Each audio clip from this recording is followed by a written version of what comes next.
The story of Lorenzo Nuvoletta cannot simply begin with the man. It must begin with the earth that forged him, a land as fertile in beauty as it was in brutality, the region of Campania cradling the vibrant, chaotic, and eternally passionate city of Naples has for centuries been a crossroads of empires, a melting pot of cultures, and a stage for human drama in its most raw and unfiltered form. From the breathtaking sweep of the Amalfi Coast to the looming, silent power of Mount Vesuvius, this is a place where the sublime and the treacherous coexist in a daily, breathtaking dance. And in the shadows of this magnificent landscape, in the sprawling, densely packed suburbs north of Naples like Giugliano, Murano, and Quarto, a different kind of ecosystem thrived, a human ecosystem governed by codes of silence, honor, and ruthless pragmatism. This was the world into which Lorenzo Nuvoletta was born in 1931, a time when Italy was buckling under the weight of Benito Mussolini's fascist regime, a regime that had, for a time, declared a brutal and unforgiving war on the very organized crime families that defined the social and economic fabric of southern Italy. But the Camorra, unlike its more famous Sicilian cousin, the Cosa Nostra, was not a monolithic entity. It was a fluid, often chaotic network of clans, families, and gangs, constantly shifting, feuding, and realigning in a violent ballet for control of territory. To grow up in this environment was to learn a second language from birth, a language of subtle gestures, unspoken agreements, and unyielding loyalty to one's own blood and neighborhood. It was a world where the official state was a distant, often hostile entity, and the real power resided with the local boss who could provide work, settle disputes, and offer a form of rough justice that the courts in Rome never could.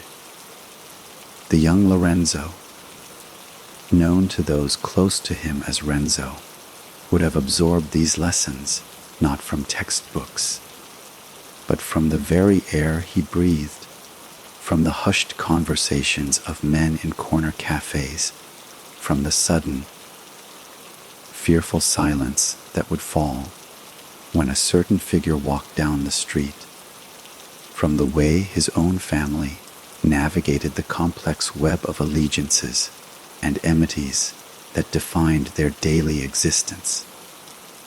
The Nuvoletta name was not yet the powerful brand it would become, but they were players in this game, deeply embedded in the agricultural and emerging black market economies of the area. The end of World War II and the subsequent Allied occupation created a vacuum of power and an explosion of opportunity. American cigarettes, military supplies, and a desperate population created the perfect conditions for the black market to flourish, and the Camorristi were the undisputed kings of this new, illicit economy. This was the University of the Streets, and Lorenzo Nuvoletta was one of its most astute students. He learned that power was not just about violence. Though violence was its ultimate currency, it was about control. Control of distribution networks, control of labor, control of political connections, and most importantly, control of fear. He watched as the old, more rustic forms of criminality evolved into sophisticated business enterprises. And he understood that the future belonged to those who could blend the traditional respect of the old Camorra with the cold, corporate efficiency of a modern corporation. The 1950s and 60s were his formative years, a period where he, alongside his brothers, began to systematically consolidate their power base in the fertile lands of the so-called Triangle of Death. This was not the dramatic rise of a Hollywood gangster. All loud suits and public shootouts. It was a slow, deliberate, and meticulous process. It involved forging alliances with other local clans, neutralizing rivals through a combination of intimidation and strategic violence, and, crucially, embedding themselves into the very infrastructure of the local economy. They didn't just extort businesses, they became the businesses. They moved into the concrete industry, controlling construction, a sector that would become a river of illicit money for decades, especially during the post-war building boom. They understood that pouring foundations was akin to pouring liquid gold. Through a combination of shrewd business acumen and a willingness to deploy paralyzing terror, the Nuvoletta clan began to weave its influence into the political and social fabric of the region. Lorenzo was the brain of this operation, a man known for his calm demeanor, his strategic patience, and his ability to see the entire chessboard, while others were focused on a single move. He was building something far more durable than a simple criminal gang. He was building an empire, brick by brick, threat by threat, alliance by alliance, in the shadow of the volcano. The ascent of Lorenzo Nuvoletta from a powerful local chieftain to a figure of national significance for the Italian underworld was not an accident of fate, but a calculated maneuver, a masterclass in strategic alliance, building that would redefine the very geography of organized crime in Italy. While the Nuvoletta clan solidified its dominion over the Neapolitan hinterlands, a tectonic shift was occurring in Sicily, one that would present both an existential threat and an unprecedented opportunity. The traditional, somewhat aristocratic mafia families of Palermo were being challenged by a new, far more aggressive and ruthless breed of mafiosi from the rural provinces, specifically the Corleonesi, led by the ominously named Salvatore Riina, known as the Beast, and his formidable deputy, Bernardo Provenzano.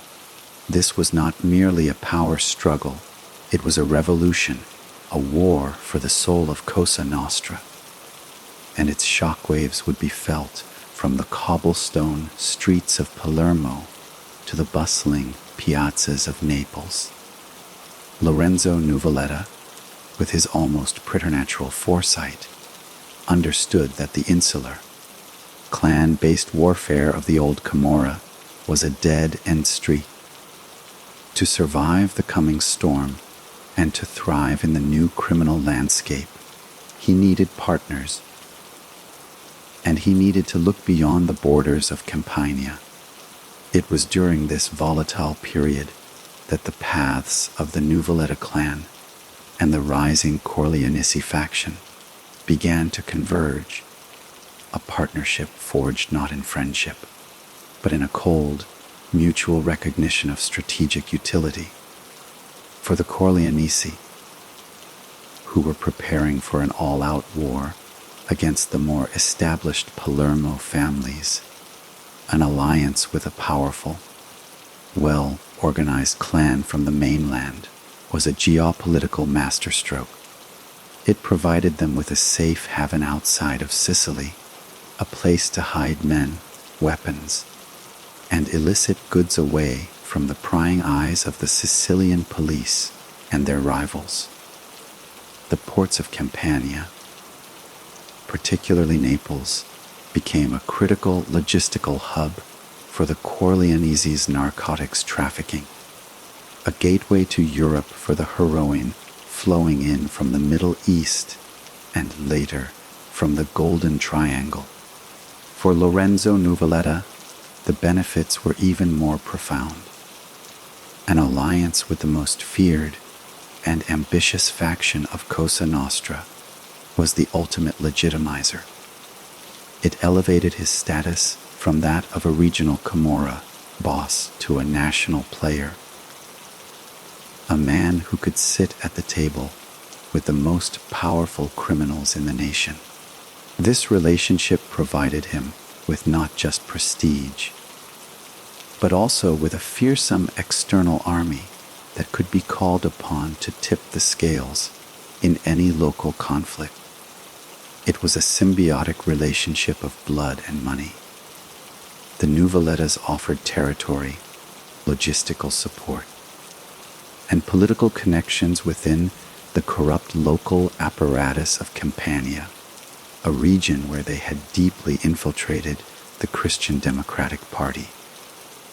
In return, the Corleonesi offered sheer, unadulterated terror and a direct line to the burgeoning global heroin trade, a revenue stream that would dwarf the profits from extortion and construction. This alliance was cemented in the most solemn way the Mafia knew through blood. There are accounts, whispered by Pentiti, of summits held in secluded farmhouses where Lorenzo, the calm, calculating Neapolitan, would meet with the fiery, murderous Rhina. They were a study in contrasts, but they shared a common language of power. It was through this partnership that Lorenzo Nuvoletta became an integral part of what would later be known as the Cupola, the quasi-mythical directorate of the Sicilian Mafia, a position almost unheard of for a non-Sicilian. This was the pinnacle of his influence, the moment his empire truly became transcendent. He was no longer just the boss of the Nuvoletta clan. He was a key shareholder in the criminal enterprise that was Cosa Nostra, a trusted intermediary, a banker, and a strategist. His power became so immense that he began to act as an arbiter in disputes, not just within the Camorra, but between warring Sicilian factions, his word carrying weight across the Tyrrhenian Sea. This period, the late 1970s and early 1980s, was the golden age of Lorenzo Nuvoletta's power, a time when his influence was at its absolute zenith, woven so deeply into the fabric of both Sicilian and Neapolitan organized crime that to pull one thread of his network was to risk unraveling the entire tapestry. He had built a bridge between two of the world's most formidable criminal societies, and he was the tollkeeper, amassing not just incredible wealth, but an authority that was both respected and feared in equal measure, an authority that would soon be tested in the fires of the most brutal mafia war Italy had ever witnessed. The calm, strategic ascent of Lorenzo Nuvoletta was about to be violently interrupted by the storm his own alliances had helped to conjure. The period known as the Great Mafia War, or the Second Mafia War, which erupted in the early 1980s, was not a distant conflict for the Neapolitan Godfather. It was a conflagration that he had helped to fuel, and one that would soon lap at his own doorstep, demanding the ultimate testament to his loyalties. This war was the Corleoneses' final, bloody solution to the problem of their rivals, a genocidal campaign designed to exterminate the more traditional Palermo families and establish the absolute. unquestioned dominion of Salvatore Reina. It was a war characterized by a level of brutality that shocked even the hardened sensibilities of Cosa Nostra, with public assassinations, the murder of women and children, and the dissolution of bodies in acid becoming horrifyingly commonplace. For Lorenzo Nuvoletta, securely positioned in his Campanian fortress, this war presented an immense moral and strategic crucible. His deep alliance with the Corleonesi was no longer a matter of business convenience. It was a blood pact that required active participation in a campaign of terror. It was in this incendiary atmosphere that the most chilling and definitive proof of Nuvoletta's integration into the highest echelons of Cosa Nostra emerged. A single act that forever bound his name to the most infamous crime of the era, the assassination of General Carlo Alberto Dalla Chiesa. Dalla Chiesa was not just any state official. He was a national hero, the man who had broken the back of the Red Brigade's terrorism, a figure of incorruptible integrity who was sent to Palermo as prefect with a single, monumental task: to defeat the Mafia. The Mafia, and specifically the Corleonesi, understood that Dalla Chiesa was unlike any opponent they had faced before. He was a strategist who grasped their economic and political networks, and his success would mean their end. The order for his death was therefore not just another murder. It was a declaration of war against the Italian state itself, a statement that the Mafia's power was absolute and would not be challenged. And it was to Lorenzo Nuvoletta, their trusted ally from the mainland, that the Corleonesi turned to help orchestrate this act of supreme audacity. The details, as pieced together from later collaborator testimonies, reveal the depth of Nuvoletta's involvement. He was not a mere facilitator, he was a key planner. His clan provided the logistical backbone for the assassination. They supplied the cars, the safe houses, and the local knowledge necessary to track the general's movements and plan the ambush. More importantly, Nuvoletta's men were believed to have been part of the actual hit squad that, on the evening of September 3rd, 1982, ambushed Dalla Chiesa's car on a narrow Palermo street, killing him, his young wife, and his driver with a hail of Kalashnikov fire. This act sent a seismic shock through Italy, a wave of national grief and outrage that fundamentally changed the state's relationship with organized crime. It led to the passage of the Rognoni, La Torre Law, which for the first time made membership in a mafia-type association a crime, and it empowered magistrates like Giovanni Falcon and Paolo Borsellino. For Lorenzo Nuvoletta, his role in the murder of Dalla Chiesa was the point of no return. It cemented his alliance with the Corleonesi in blood, but it also painted an unerasable target on his back for the Italian state. He was no longer a clever, behind-the-scenes operator. He was now a co-conspirator in the killing of a national symbol. This act demonstrated the terrifying reality of his power. He was willing and able to strike at the very heart of the state from his base in Naples. The subsequent years of the war saw Nuvoletta's role expand further. His territory became a crucial sanctuary for Corleonesi killers on the run, a place where they could vanish, shielded by the Nuvoletta clan's iron grip on their home turf. he became a banker, laundering the immense profits from the heroin trade and reinvesting them into legitimate fronts, further blurring the lines between the criminal and corporate worlds. But this period of peak influence also sowed the seeds of his eventual downfall. The sheer audacity of the Dalla Chiesa murder and the subsequent crackdown it provoked created a new generation of magistrates and law enforcement officials who were no longer intimidated, who were armed with new laws and a burning determination to avenge the general. The war that had elevated Nuvoletta to the pinnacle of the underworld also lit the fuse on a time bomb that would eventually shatter his carefully constructed empire.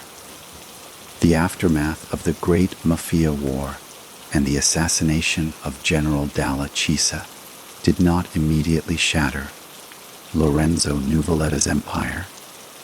Instead, it forced his power to evolve, to become more deeply embedded and clandestine, like a root system retreating further into the earth to survive a coming frost.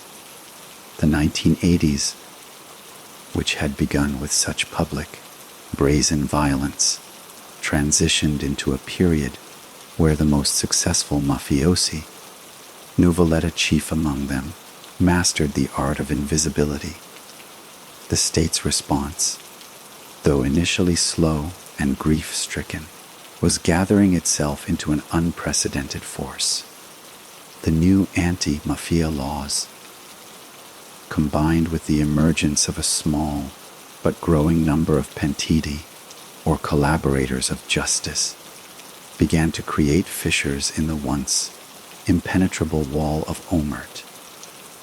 For a strategist of Nuvoletta's caliber, this was a new battlefield, one requiring different weapons. The era of the public, feared boss was ending. The era of the ghost, like entrepreneur, was beginning.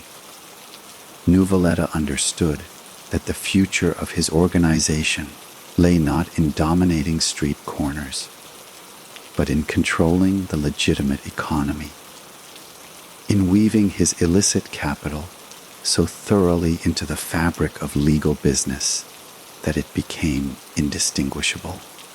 His base in the triangle of death became a laboratory for this new model of criminality. The Nuvoletta clan intensified its grip on the concrete and construction industries, but now with a sophistication that mirrored a multinational corporation. They didn't just extort construction sites. They owned the companies that won the public contracts. They controlled the quarries that provided the sand and gravel. They owned the trucking firms that transported the materials, and they influenced the local politicians who approved the projects. It was a closed, self-sustaining ecosystem of corruption, generating rivers of clean money from dirty origins. This period also saw the full flowering of their role in the global narcotics trade as the key mainland connection for the Corleonesi. The Nuvoletta clan became one of the primary European distribution hubs for heroin. The ports of Naples and Salerno were their gateways, and their political connections ensured that customs inspections were often little more than a formality. The profits were astronomical, dwarfing any previous criminal enterprise. This immense liquidity needed a home, and so Nuvoletta, with the cool head of a CEO, diversified his holdings. He invested heavily in real estate, not just in the gritty suburbs of Naples, but in prestigious properties in Rome and across Europe. He moved into the agro-industrial sector, controlling food production and distribution, a business that provided both steady revenue and a perfect vehicle for money laundering. He was, by all accounts, a criminal visionary, building a financial fortress so robust that it could withstand the legal assaults he knew were inevitable. Yet, this very success also bred new vulnerabilities and new enemies. His immense wealth and power created jealousy within the fragmented world of the Camorra itself. Other clans, particularly the emerging and violently ambitious Casalesi clan, watched the Nuvoletta's dominance with resentment. The Nuvolettas were seen as the aristocrats of the Camorra. Their power derived from their lofty Sicilian alliances rather than pure street-level brutality. This created a simmering tension, a class war within the underworld that would eventually erupt into its own bloody conflict. Furthermore, his absolute alliance with the Corleonesi, once his greatest strength, was becoming a liability. The Corleonesi, under Reina, were growing increasingly paranoid and unpredictable, their violence spinning out of control and drawing even more state scrutiny onto all their associates. Nuvoletta was walking a tightrope, balancing his legitimate business empire, his role as a narcotics kingpin, his responsibilities to his Sicilian allies, and the rising threat from his Camorra rivals. He managed this balancing act for years, a testament to his political skill and his reputation for calm, decisive action. He was a ghost in the machine, his name known to magistrates, but his direct involvement in crimes nearly impossible to prove. He lived not in a fortified villa, but discreetly, his movements shrouded in secrecy, his commands delivered through a series of trusted intermediaries. He became a legend, a whispered name, more myth than man, but the walls were slowly closing in. The magistrates in Palermo, led by Falcon and Borsellino, were meticulously building cases that traced the lines of the heroin trade and the financial networks back to their sources. And in Naples, a new generation of prosecutors was beginning to understand the corporate nature of clans like the Nuvolettas.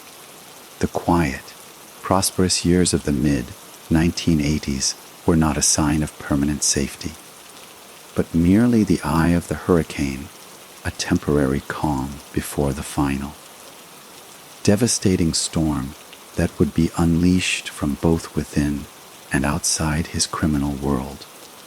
The meticulously constructed fortress of Lorenzo Nuvoletta's empire, built on alliances, silence, and a web of legitimate looking enterprises, began to crumble not with a single explosive event, but with a slow, relentless drip of betrayal that would eventually become a flood.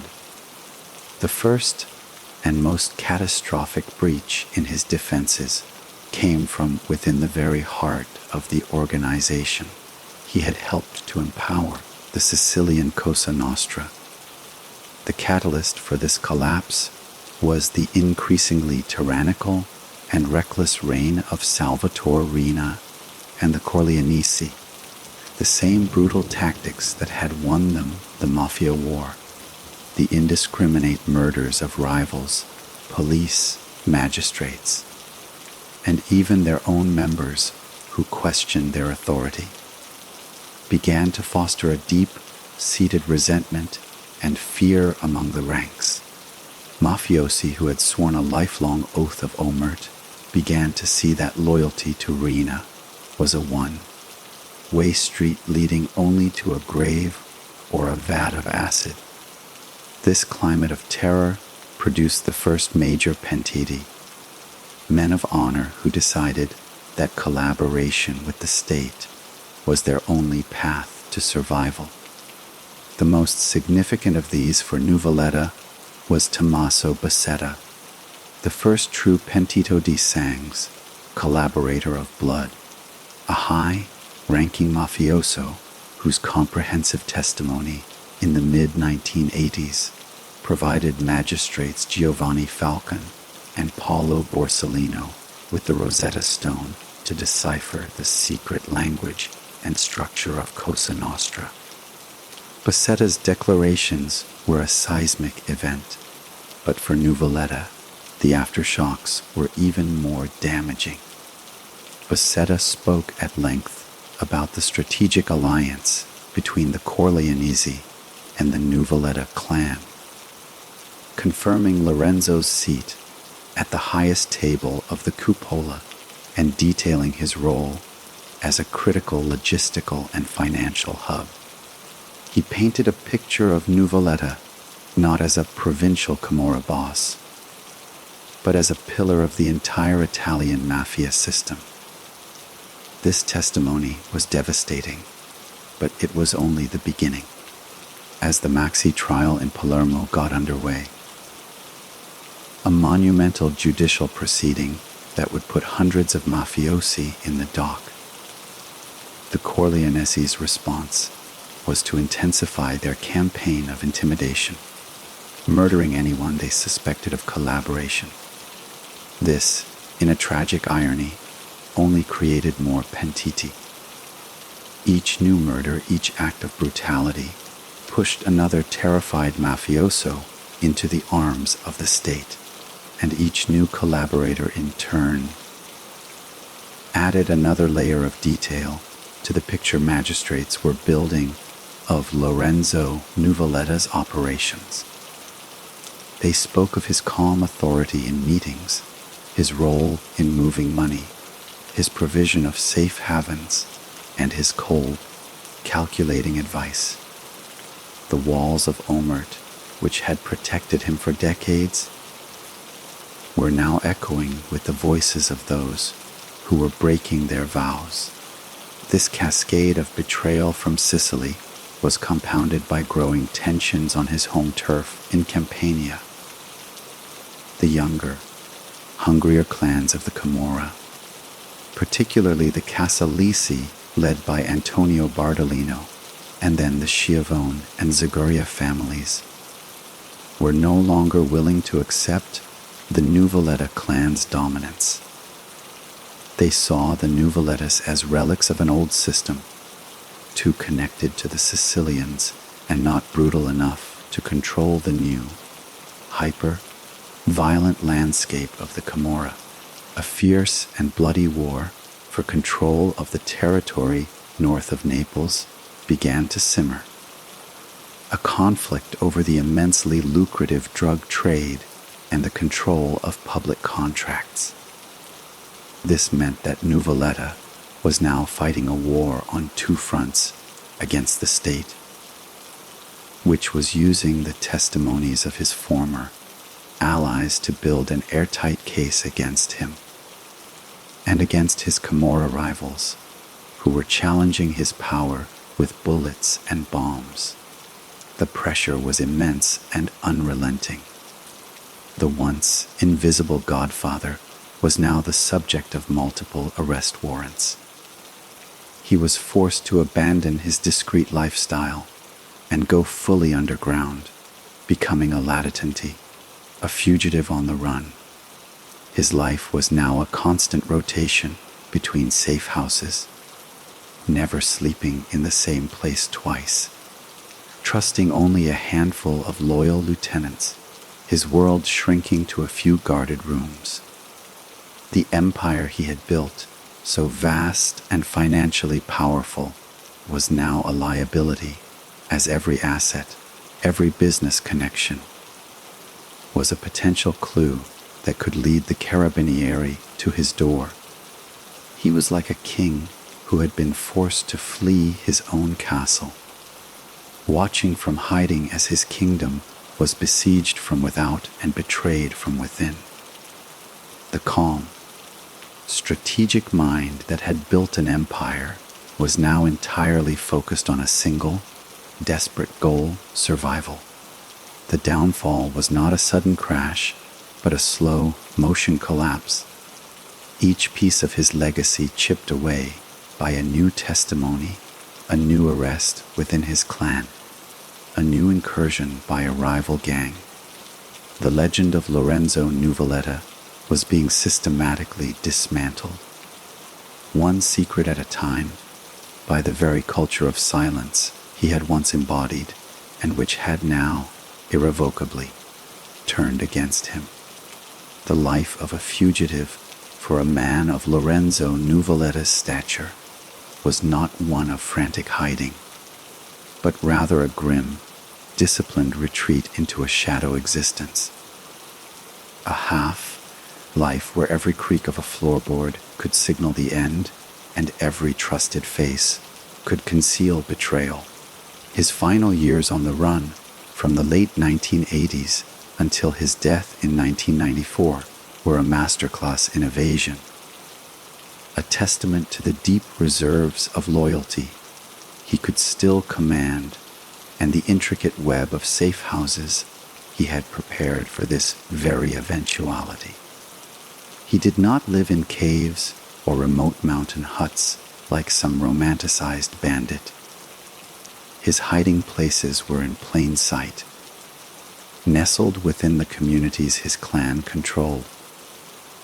In the anonymous apartment blocks of Giuliano and the fortified farmhouses dotting the Campanian countryside. These were not sparse, uncomfortable holes. They were comfortable, well-appointed prisons, equipped with every necessity and luxury, but whose windows were permanently shuttered, whose doors were reinforced with steel, and whose perimeters were constantly watched by a rotation of sentries. Young men with walkie-talkies and submachine guns, whose sole purpose was to sound the alarm at the first sign of a police raid. His existence became governed by a strict, paranoid routine.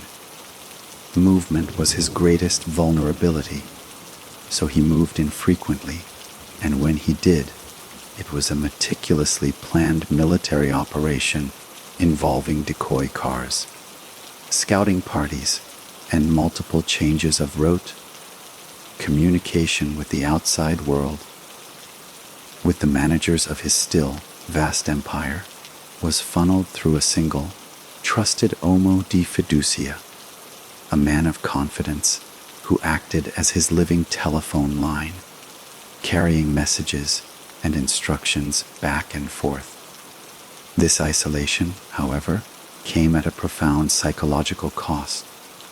The man who had once brokered peace between warring mafia factions and advised the most powerful criminals in Europe was now reduced to receiving second-hand reports, unable to exert his will directly, forced to trust that his orders were being carried out with the precision and intelligence he would have applied himself.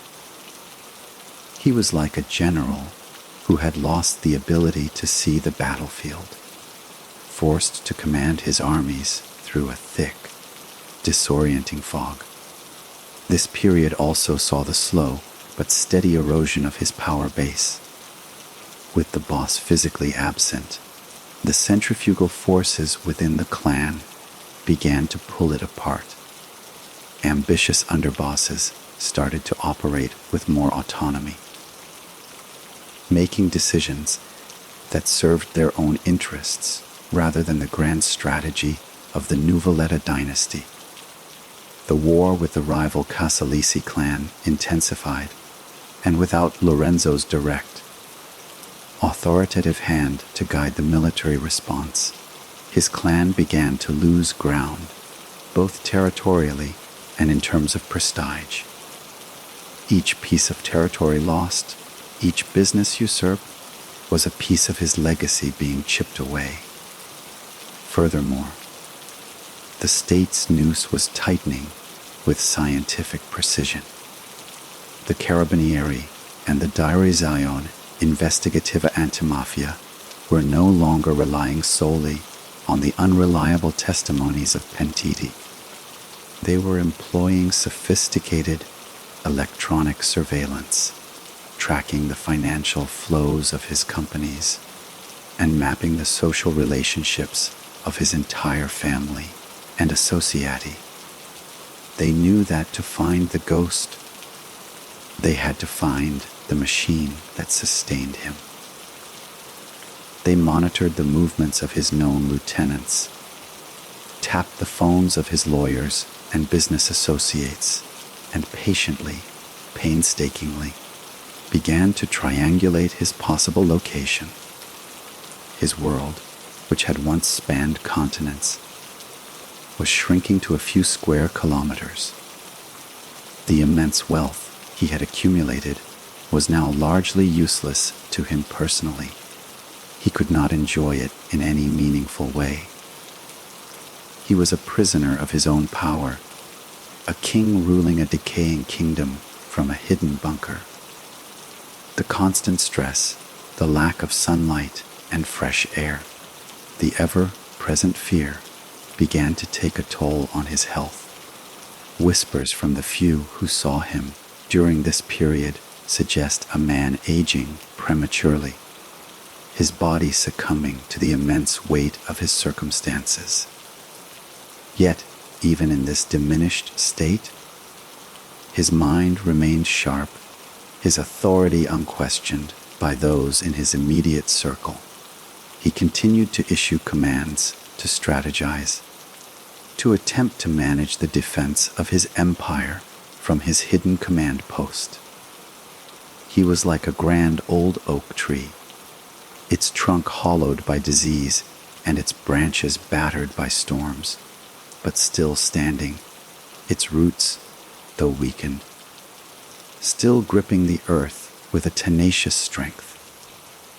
But the storms were growing stronger, and the final, decisive gust of wind was gathering force, a force that would not come from a rival's bullet or a policeman's handcuffs, but from the silent, inevitable failure of his own mortal body, an enemy against which even the most powerful Godfather had no defense.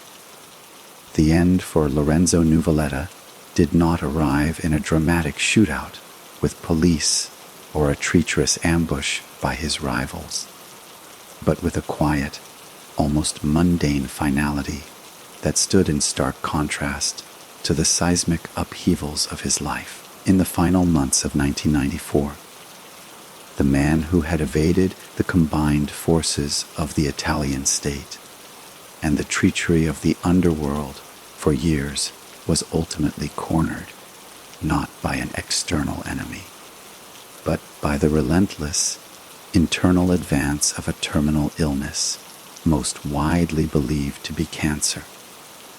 The specific nature of his ailment remains one of the many shrouded mysteries of his life, but its effects were undeniable and unforgiving.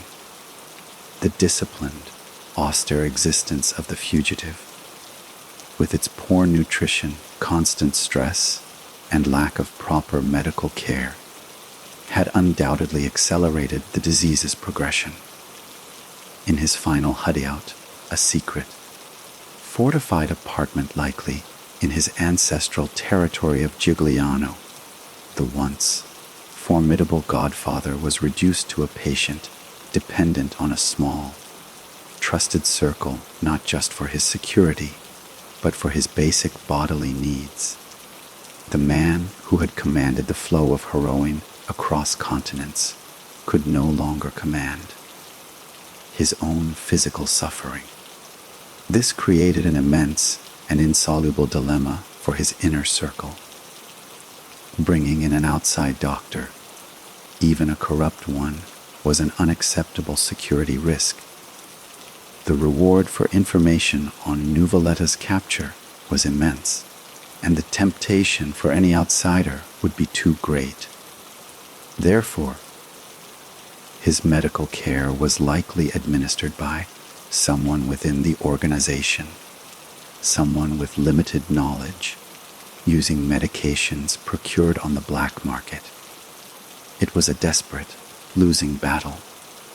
As his condition worsened, the very nature of his power began to shift in a way that was entirely new and unsettling for his followers.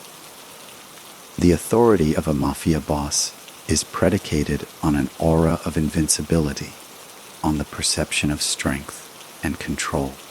A dying boss is a tragic and dangerous figure, a king whose impending death creates a vacuum of power that sparks frantic, often violent, succession struggles even before his last breath.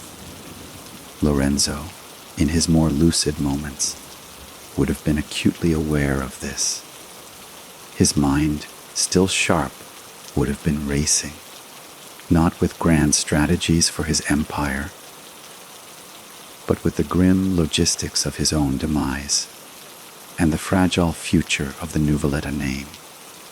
He would have been giving final instructions, making peace with his legacy, and attempting to anoint a successor who could hold the fracturing clan together against the dual threats of the state and the Casalisi rivals. The atmosphere in that hidden apartment during those final days must have been thick with a complex mixture of loyalty, fear, and grim anticipation. His most loyal men were watching their world, a world he had built and defined, come to an end. At the same time, the practical realities of what his death would mean.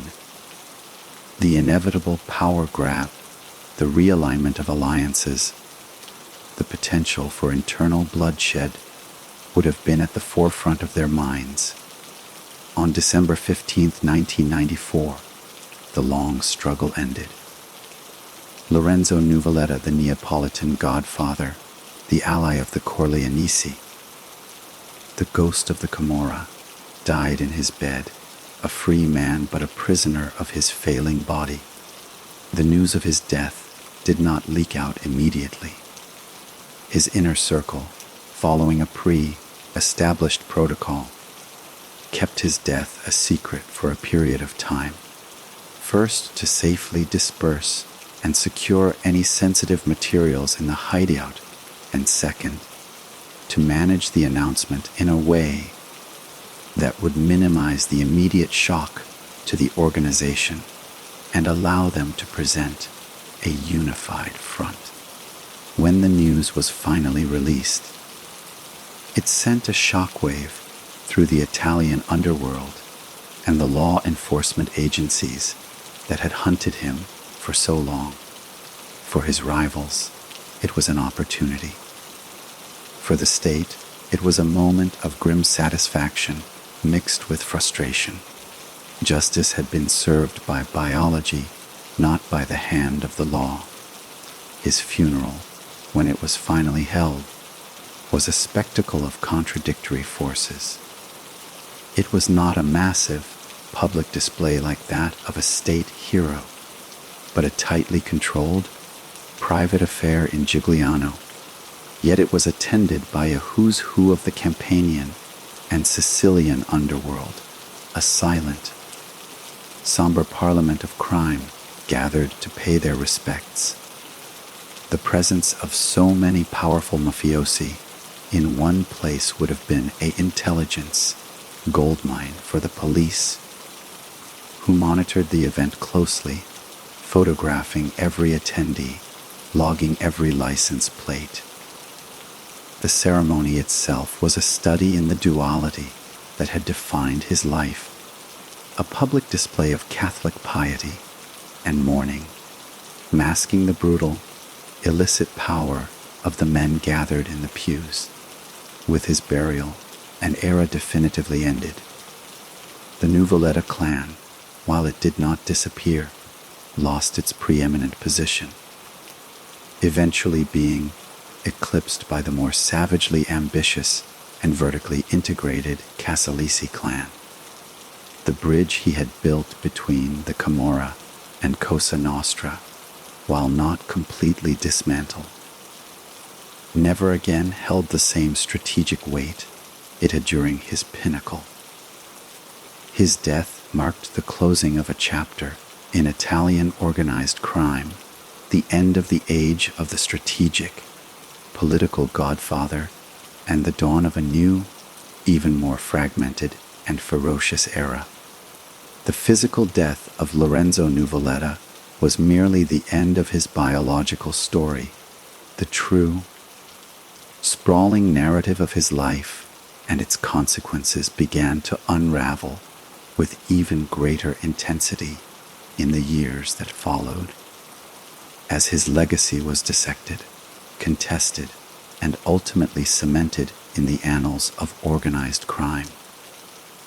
In the immediate aftermath of his passing, the fragile structure of the Nuvoletta clan, which he had personally held together through the force of his character and the fear of his alliances, began to fissure and crack under the pressures he had long kept at bay. The question of succession, which he had likely tried to manage from his deathbed, was answered not with a smooth transition of power to a single, anointed heir, but with the predictable and chaotic infighting that plagues any monarchy upon the death of its king. His brothers and sons, while still powerful figures, lacked Lorenzo's unique combination of strategic vision, cold-blooded patience, and, most importantly, the deep personal trust of the Corleonesi leadership in Sicily. The Sicilian connection, once the source of their unparalleled strength, became a liability without Lorenzo as the guarantor. The Corleonesi, themselves under immense state pressure and led by the captured Salvatore Rina, had their own problems and were less inclined to offer unwavering support to a fragmented and leaderless clan on the mainland. This power vacuum within the Nuvoletta territory was a signal, a green light for their arch rivals, the Casalesi clan, to launch a final, overwhelming offensive. The Casalesi, led by figures like Antonio Iovine and Michele Zagaria, were a different breed of Camorrista. They were younger, more brutally pragmatic, and had built their empire not on high-level political alliances, but on a foundation of sheer, unadulterated terror and a vertically integrated control of the economy, from concrete to toxic waste disposal to high-fashion counterfeiting.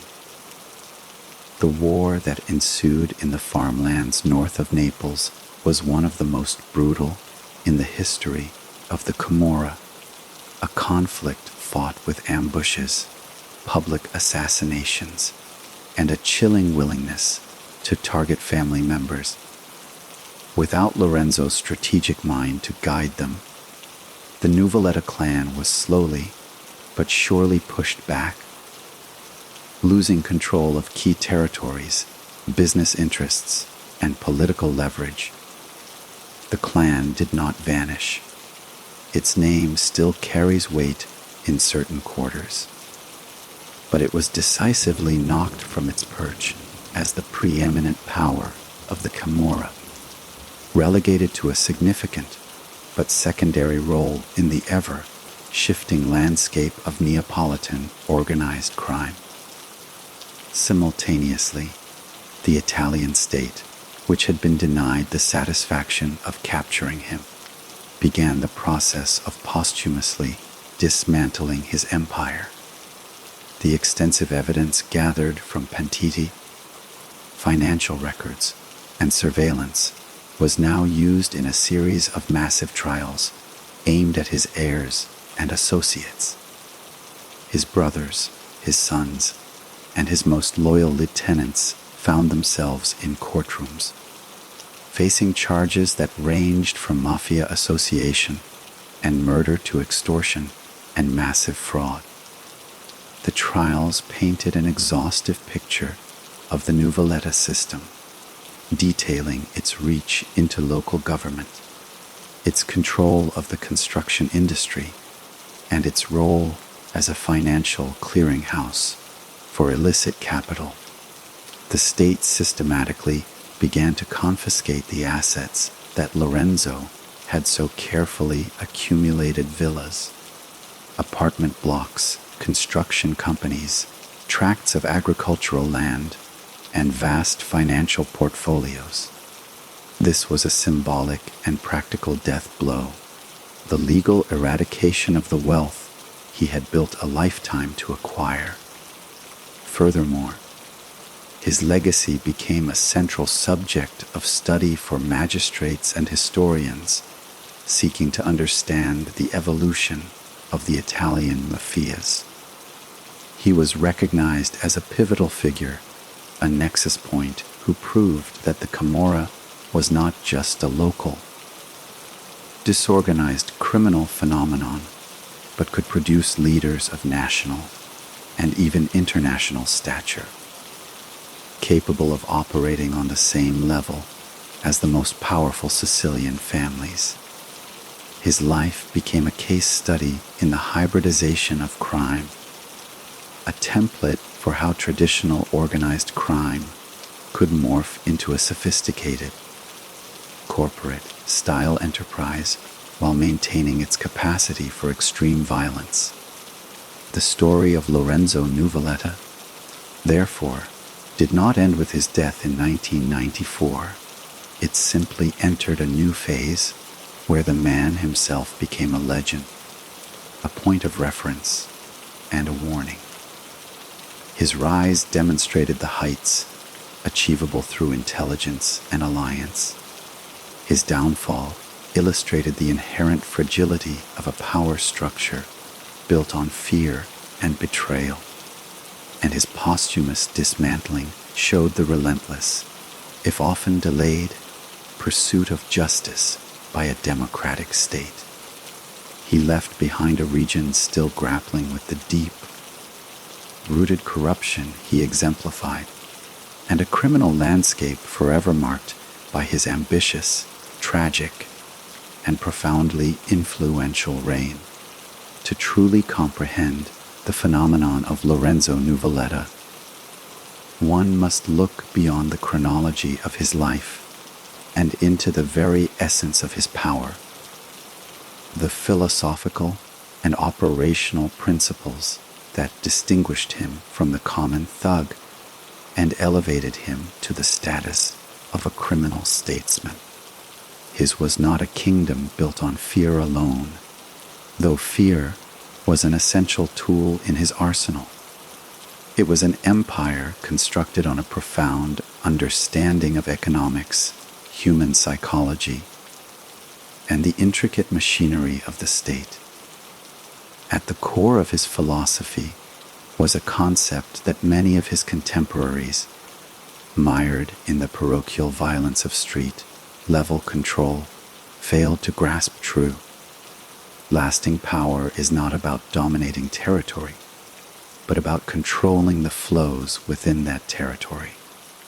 The flow of money, of goods, of information, and of political favor. This is why his alliance with the Sicilian Cosa Nostra was so revolutionary and so effective. He did not see them as mere partners in crime. He saw them as a strategic merger, a way to integrate the Neapolitan Camorra into a globalized criminal supply chain. He understood earlier than most that the future of organized crime was transnational, and that heroin was not just a drug, but the most valuable commodity on the planet, a product with a profit margin that dwarfed anything available through extortion or local gambling rackets. By becoming the Corleonese's primary mainland logistician and banker, he was essentially positioning his clan as the European distribution hub for a multinational corporation. with himself as the chief operating officer. This required a different kind of management style. He could not rule through the loud, public displays of violence that characterized lesser bosses. Such attention was bad for business. His violence was surgical, precise, and almost always delegated, creating a layer of insulation that made him seem more like a mythic figure than a man who ordered murders. His power was projected through his influence, through the quiet understanding that crossing the Nuvoletta clan meant not just a bullet, but economic ruin and the withdrawal of political protection. This leads to the second pillar of his power, his deep and corrupting infiltration of the political and administrative world. In the post-war Italy of the Christian Democratic Party, particularly in the South, the lines between the state and the underworld were often indistinct. Nuvoletta mastered this gray area. He did not just bribe individual politicians, he cultivated long-term, symbiotic relationships with them. He delivered votes in his controlled territories, ensuring the election of friendly mayors, councillors, and even members of parliament. In return, these politicians directed public works contracts to his construction companies, ensured that zoning laws were written to his benefit, and provided the ultimate service information, a tip off about an impending police raid, a glance at a confidential document, a warning about a new anti-mafia initiative. This information was more valuable than any shipment of heroin. It allowed him to stay 10 steps ahead of the law for decades. He turned the state's own machinery against itself, using its contracts to enrich himself and its secrets to protect himself.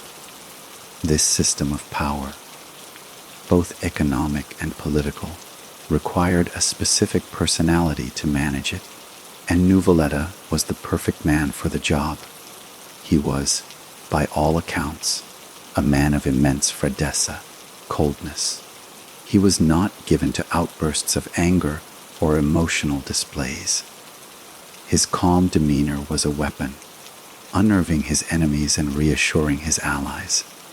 In a world of hot-headed, impulsive killers, his patience was a superpower.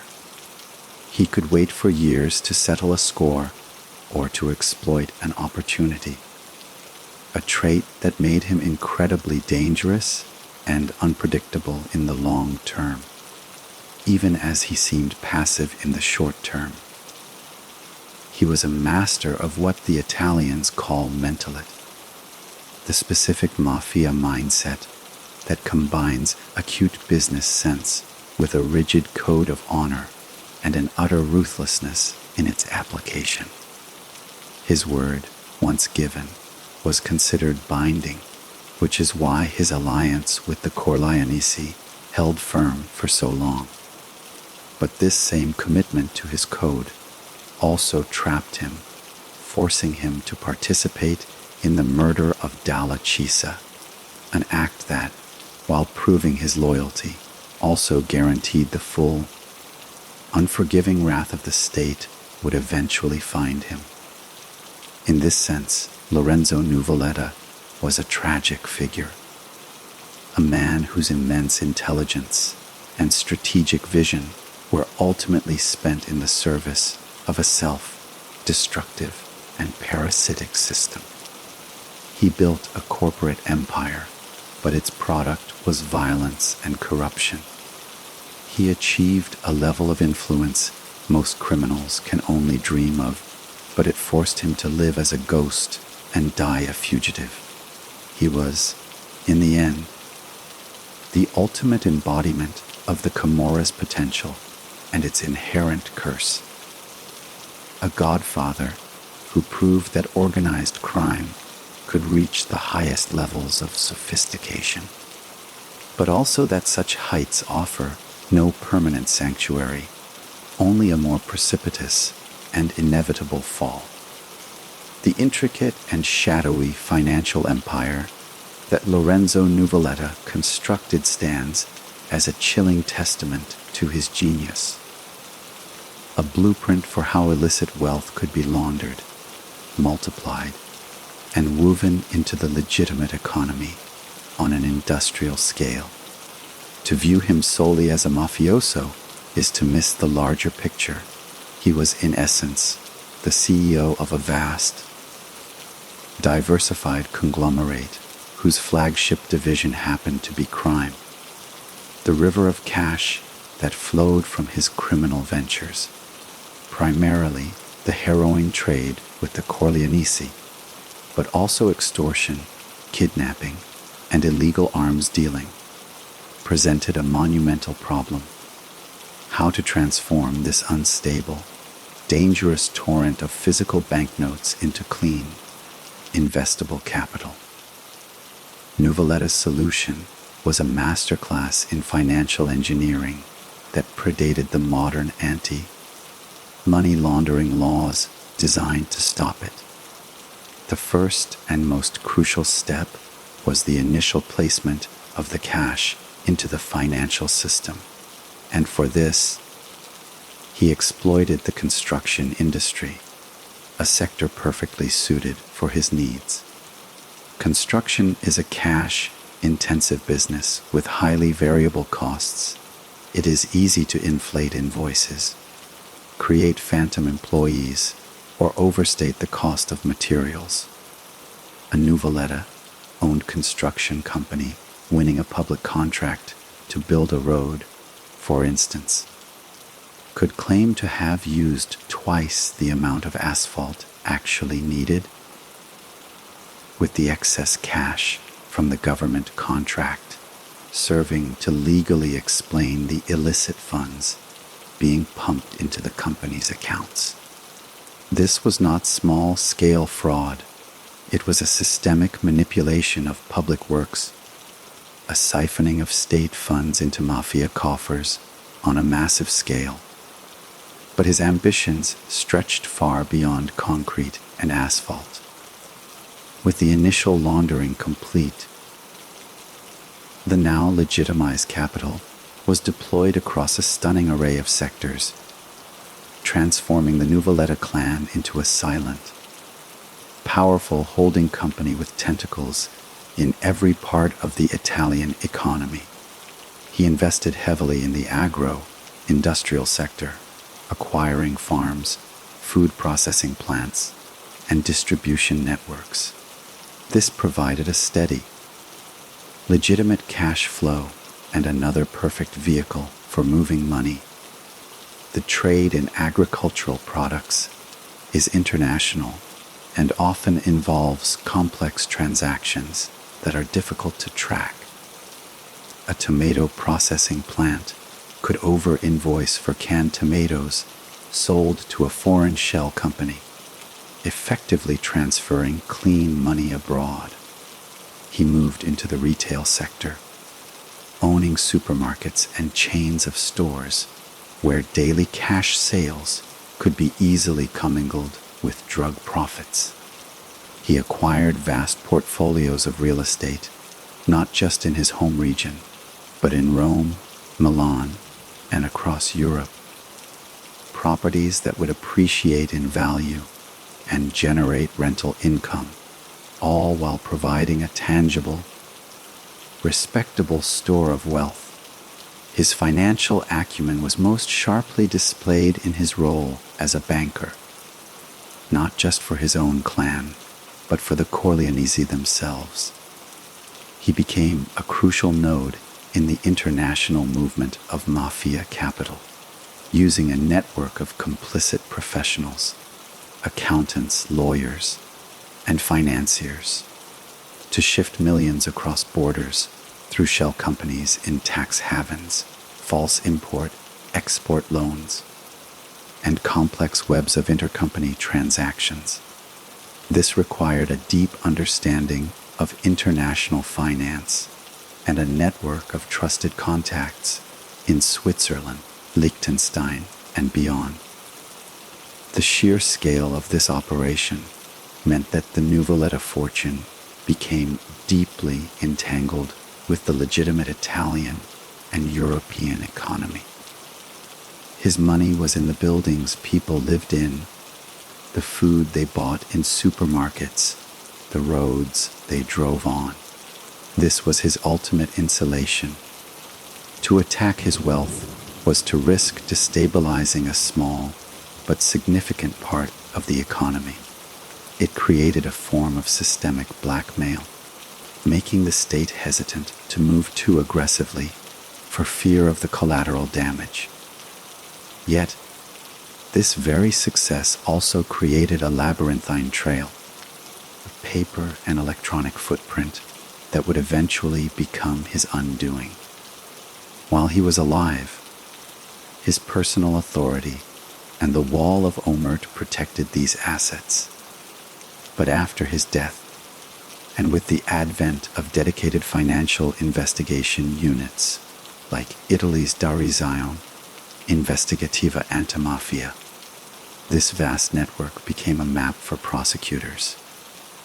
They began to follow the money, using the testimonies of pentiti to understand the logic of the flows, and then using forensic accounting to trace the connections between a shell company in the Bahamas, a construction firm in Giuliano, and a villa on the coast.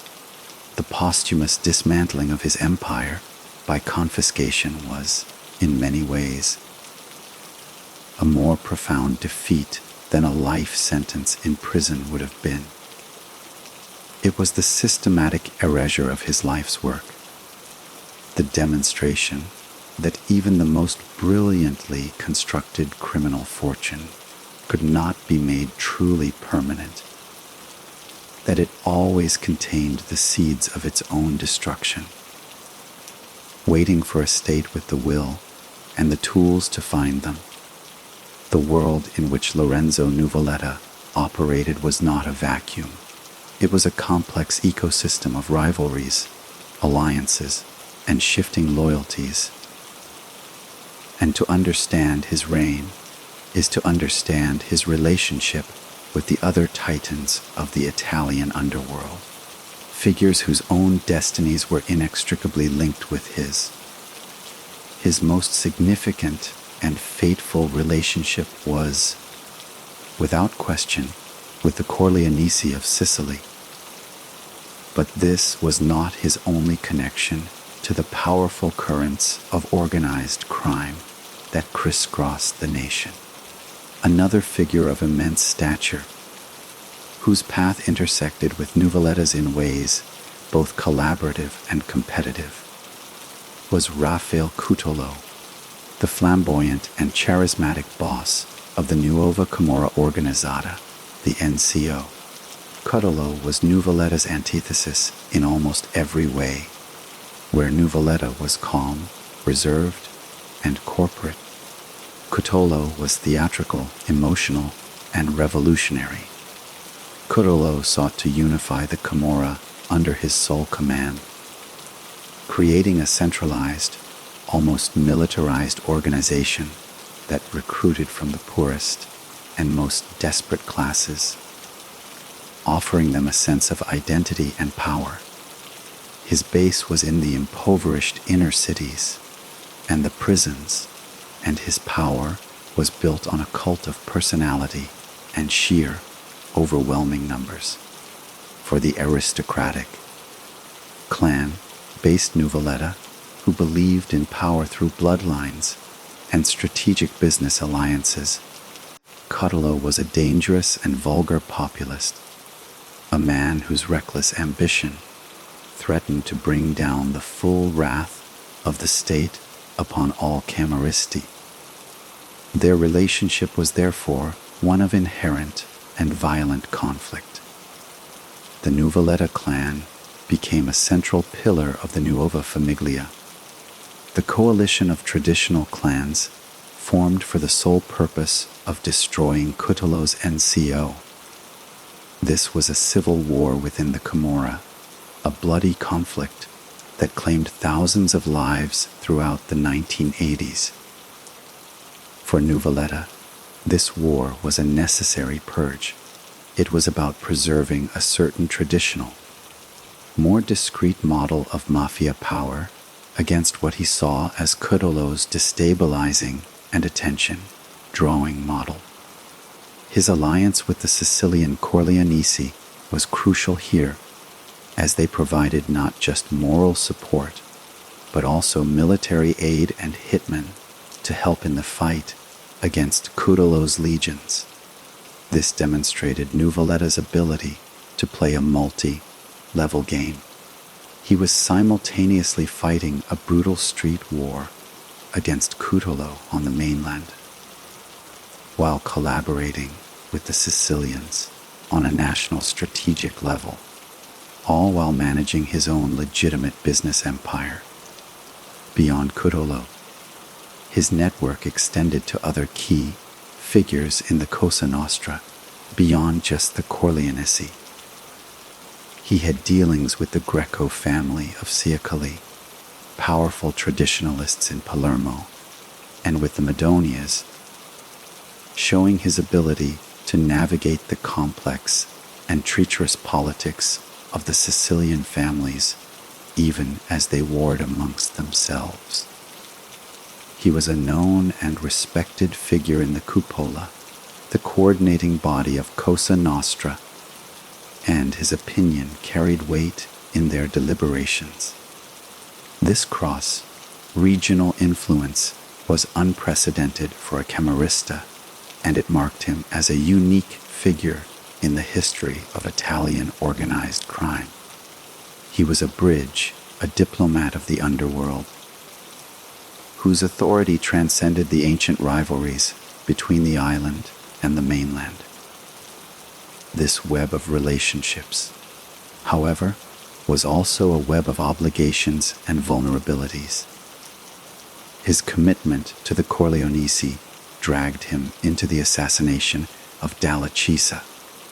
His war against Cutolo soaked his own territories in blood and drew intense police scrutiny. Every alliance required something in return, and the currency was always violence or the risk of exposure.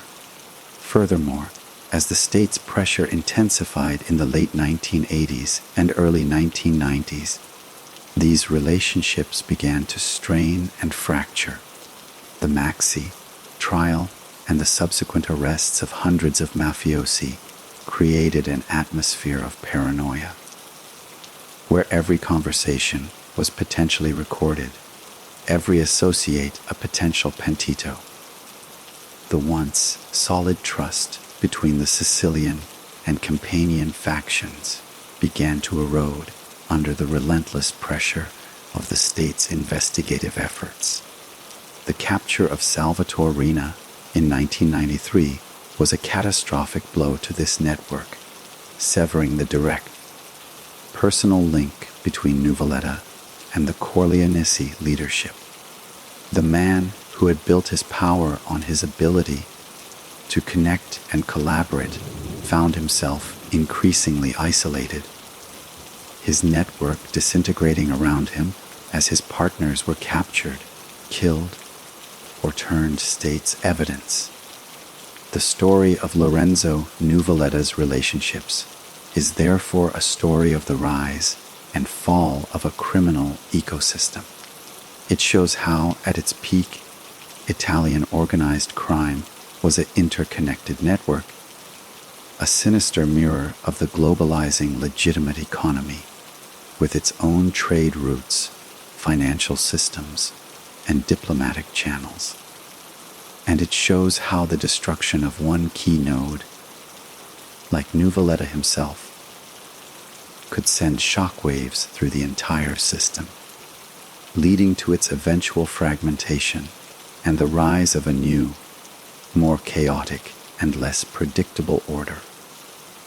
The war against the Nuvoletta clan and the entire ecosystem of Italian organized crime was not fought solely in the alleyways of Naples or the sun-baked fields of Sicily.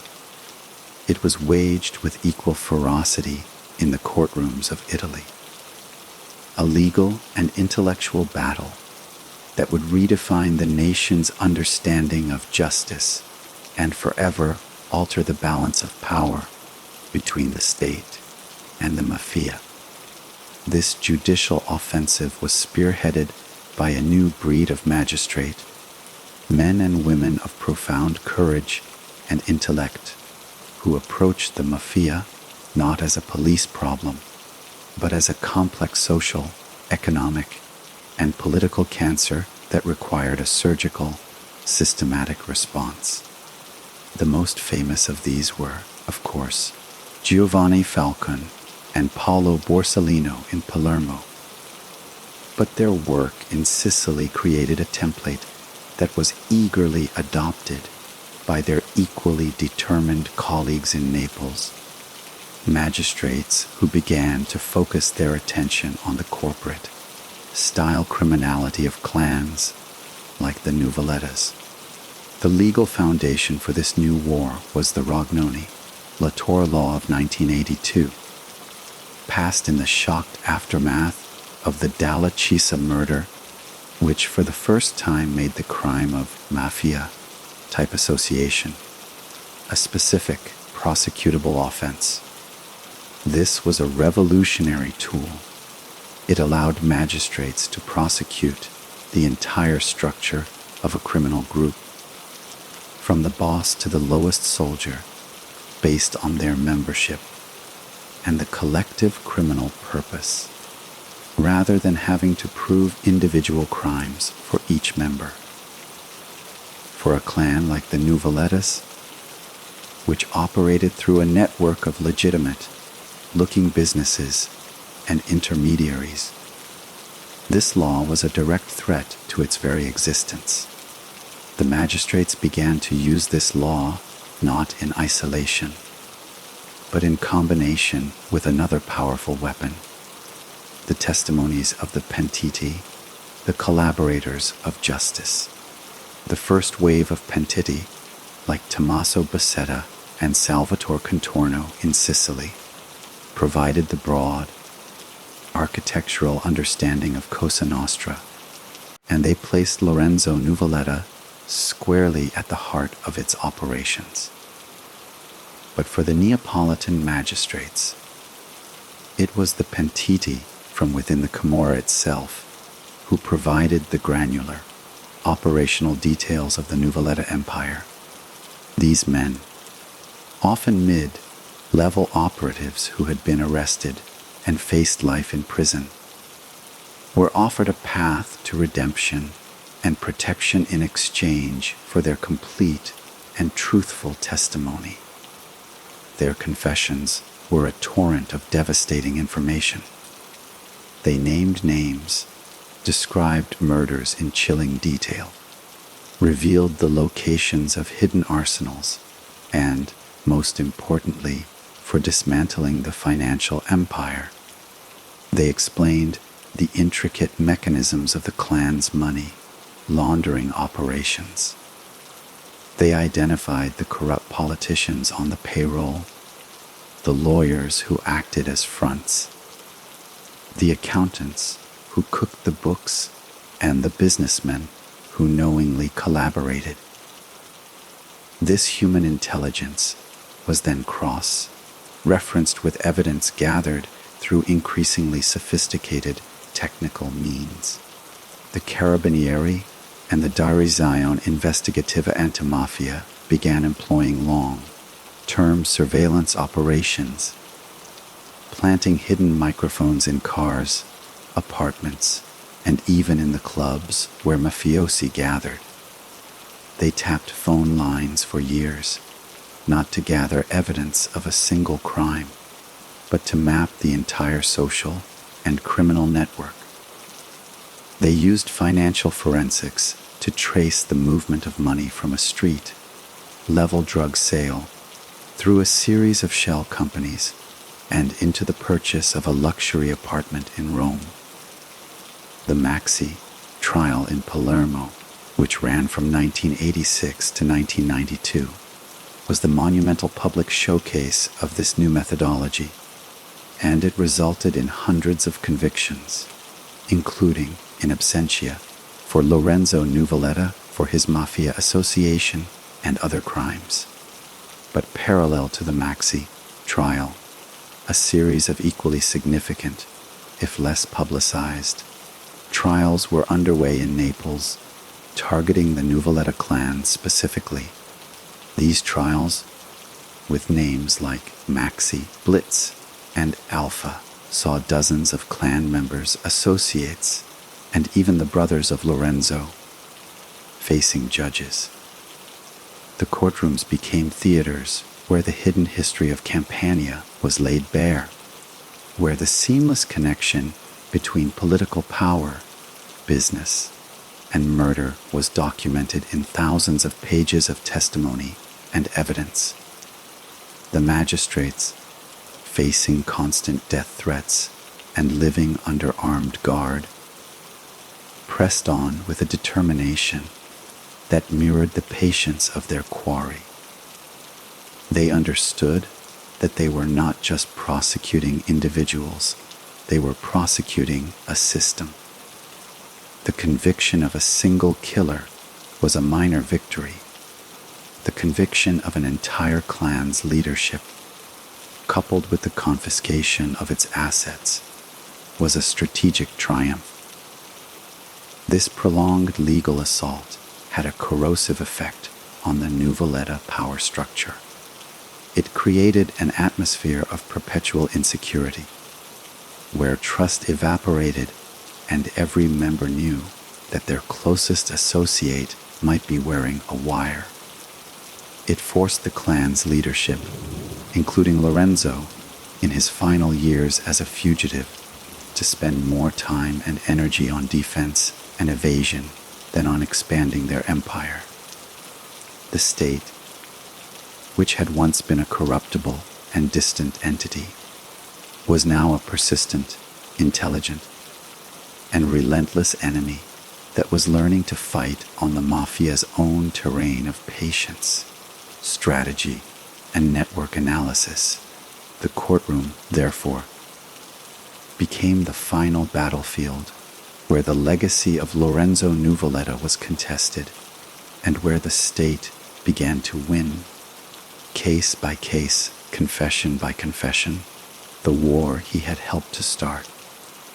Beyond the immediate sphere of criminal trials and bloody rivalries, the legacy of Lorenzo Nuvoletta is etched most deeply and tragically into the very social and physical landscape of his native Campania, a region that continues to bear the scars of the system he helped to perfect.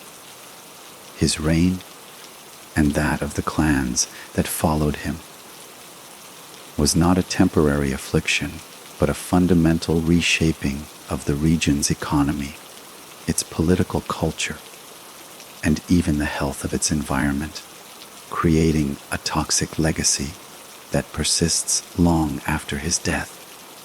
The most visible and damaging manifestation of this is the phenomenon known as the ecomafia, a term coined to describe the systematic and illegal disposal of industrial waste, a criminal enterprise that the Camorra, particularly clans like the Nuvolettas and their successors, turned into a multi-billion euro industry.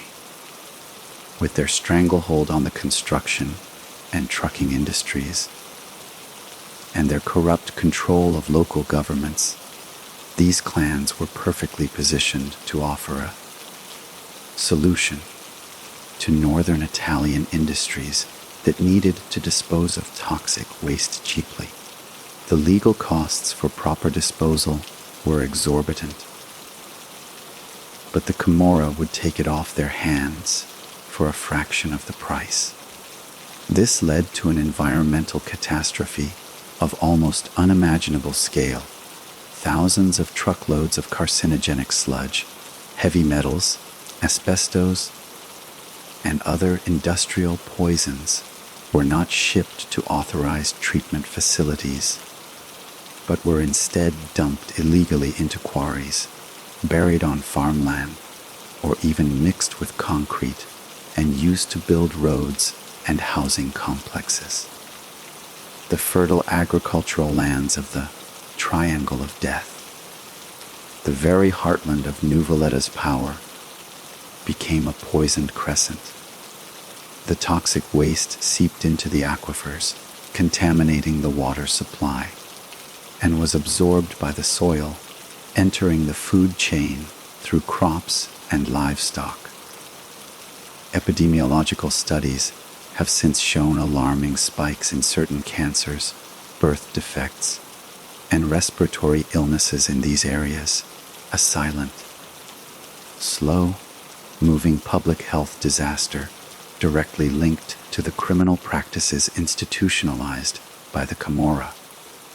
This was the ultimate perversion of Nuvoletta's corporate model, turning the land itself into a commodity to be exploited and poisoned for profit. Furthermore, the clan's systemic corruption of the political and administrative world created a culture of impunity and distrust from which the region has struggled to recover. The seamless interchange between the Nuvoletta clan and local government, where politicians were elected with mafia votes and then directed public funds to mafia-controlled companies, eroded the very concept of the public good. It taught generations that the state was not a protector or a provider of services, but a prize to be captured and looted. This created a deep-seated cynicism among the populace and stifled legitimate economic development, as honest entrepreneurs were squeezed out by mafia-backed competitors who didn't play by the rules. Why invest in a region where you had to pay a pizzo or protection money on every transaction, where public contracts were predetermined, and where your business could be burned down if you refused to cooperate? The Nuvoletta model demonstrated that crime could be not just a way of life, but the dominant economic engine, and in doing so, it crippled the potential for a healthy, diversified economy. This social and economic poison also had a generational impact. The immense wealth and power flaunted by the mafiosi, their ability to command respect through fear, and their portrayal in some segments of local culture as modern-day Robin Hoods created a distorted set of role models for young people. In areas with high unemployment and few opportunities, the allure of the clan was powerful, offering not just money, but identity, respect, and a sense of belonging to a powerful, if brutal, family. The Nuvoletta clan itself was a family business, and this nepotistic structure perpetuated the cycle, drawing in sons, nephews, and cousins, ensuring that the criminal enterprise was passed down like a hereditary title. The Italian state has fought back against this legacy with massive asset confiscations and the promotion of a vibrant anti-mafia civil society movement. But the roots are deep. The story of Lorenzo Nuvoletta, therefore, is not confined to the past.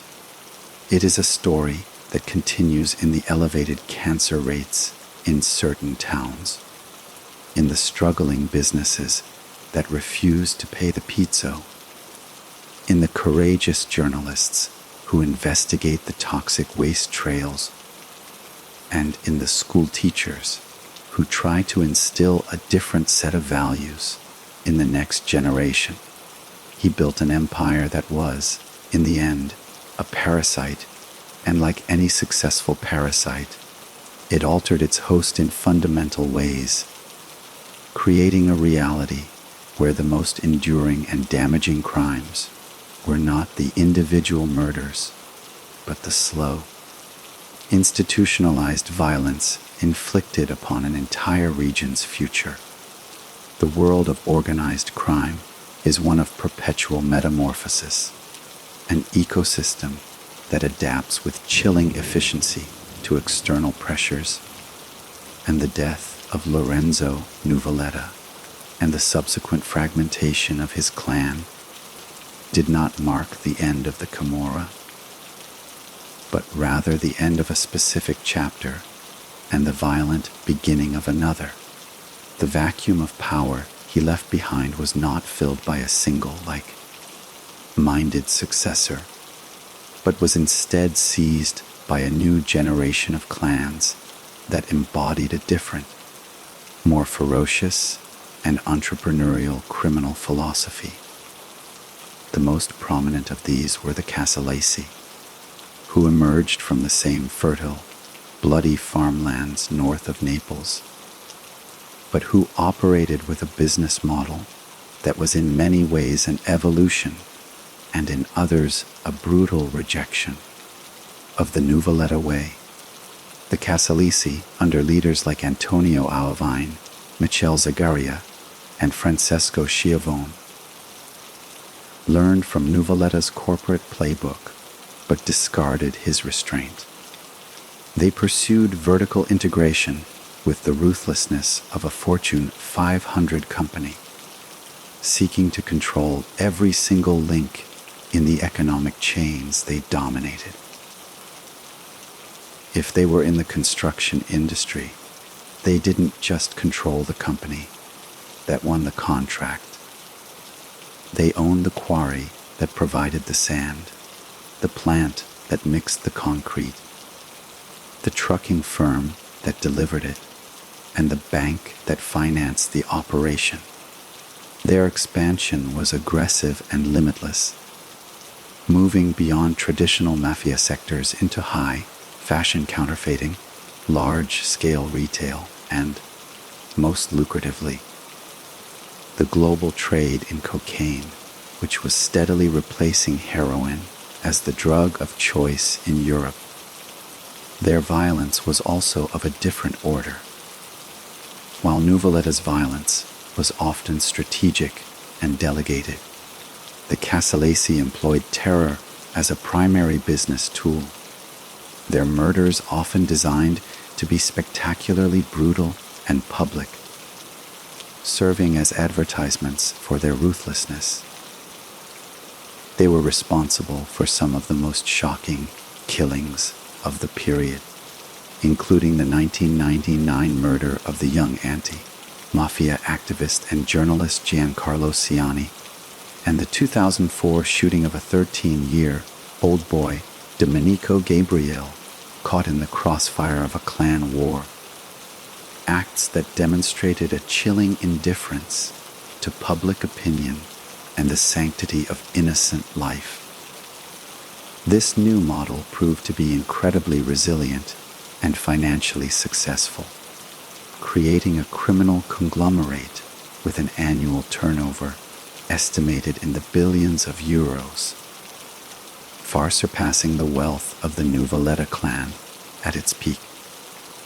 The other significant evolution in the post-Nuvoletta era was the further internationalization of the Camorra. The Nuvolettas had been international through their Sicilian connection, but the new clans built their own global networks. The Casalesi and other groups, like the Secondigliano Alliance, established direct links with South American cocaine cartels, Albanian trafficking networks, and Chinese money launderers operating across Europe from Spain to the Netherlands. They invested their profits in properties and businesses worldwide, becoming truly transnational criminal corporations. This global reach was matched by a new level of sophistication in money laundering, using cryptocurrencies, complex trade, based money laundering schemes, and investments in the legal marijuana industry in North America. The state's response also had to evolve.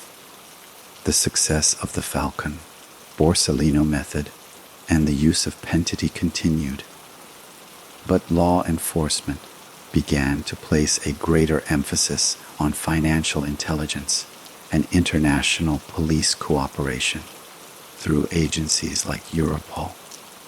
The fight was no longer just about arresting killers, but about following the digital money trail across continents and dismantling the entire economic infrastructure of the clans. Massive operations like Spartacus and Real targeted the Casalisi with the same relentless determination that had been used against the Nuvolettas, leading to the arrests and convictions of their top leaders. Yet, the very structure of the new Camorra, with its more cellular, project-based operations, made it both more violent and, in some ways, more difficult to eradicate completely than the more hierarchical, family-based structure of the Nuvoletta era.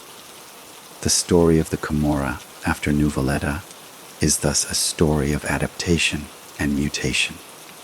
It proves that the underlying economic and social conditions that give rise to organized crime are more powerful than any single individual.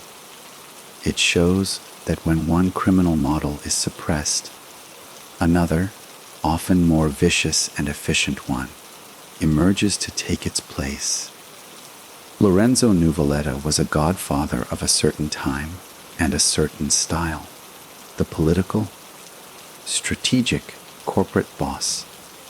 His death closed that era, but it opened the door to the age of the global, technologically savvy, and brutally pragmatic criminal entrepreneur, proving that the war against the mafia is not a battle against men, but against a resilient and ever-changing idea.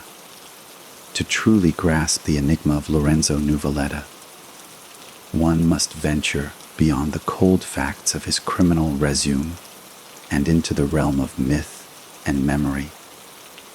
For his influence extended far beyond the balance sheets of his companies or the territories he controlled, seeping into the collective consciousness of a nation and becoming a potent symbol in the cultural landscape of Italy.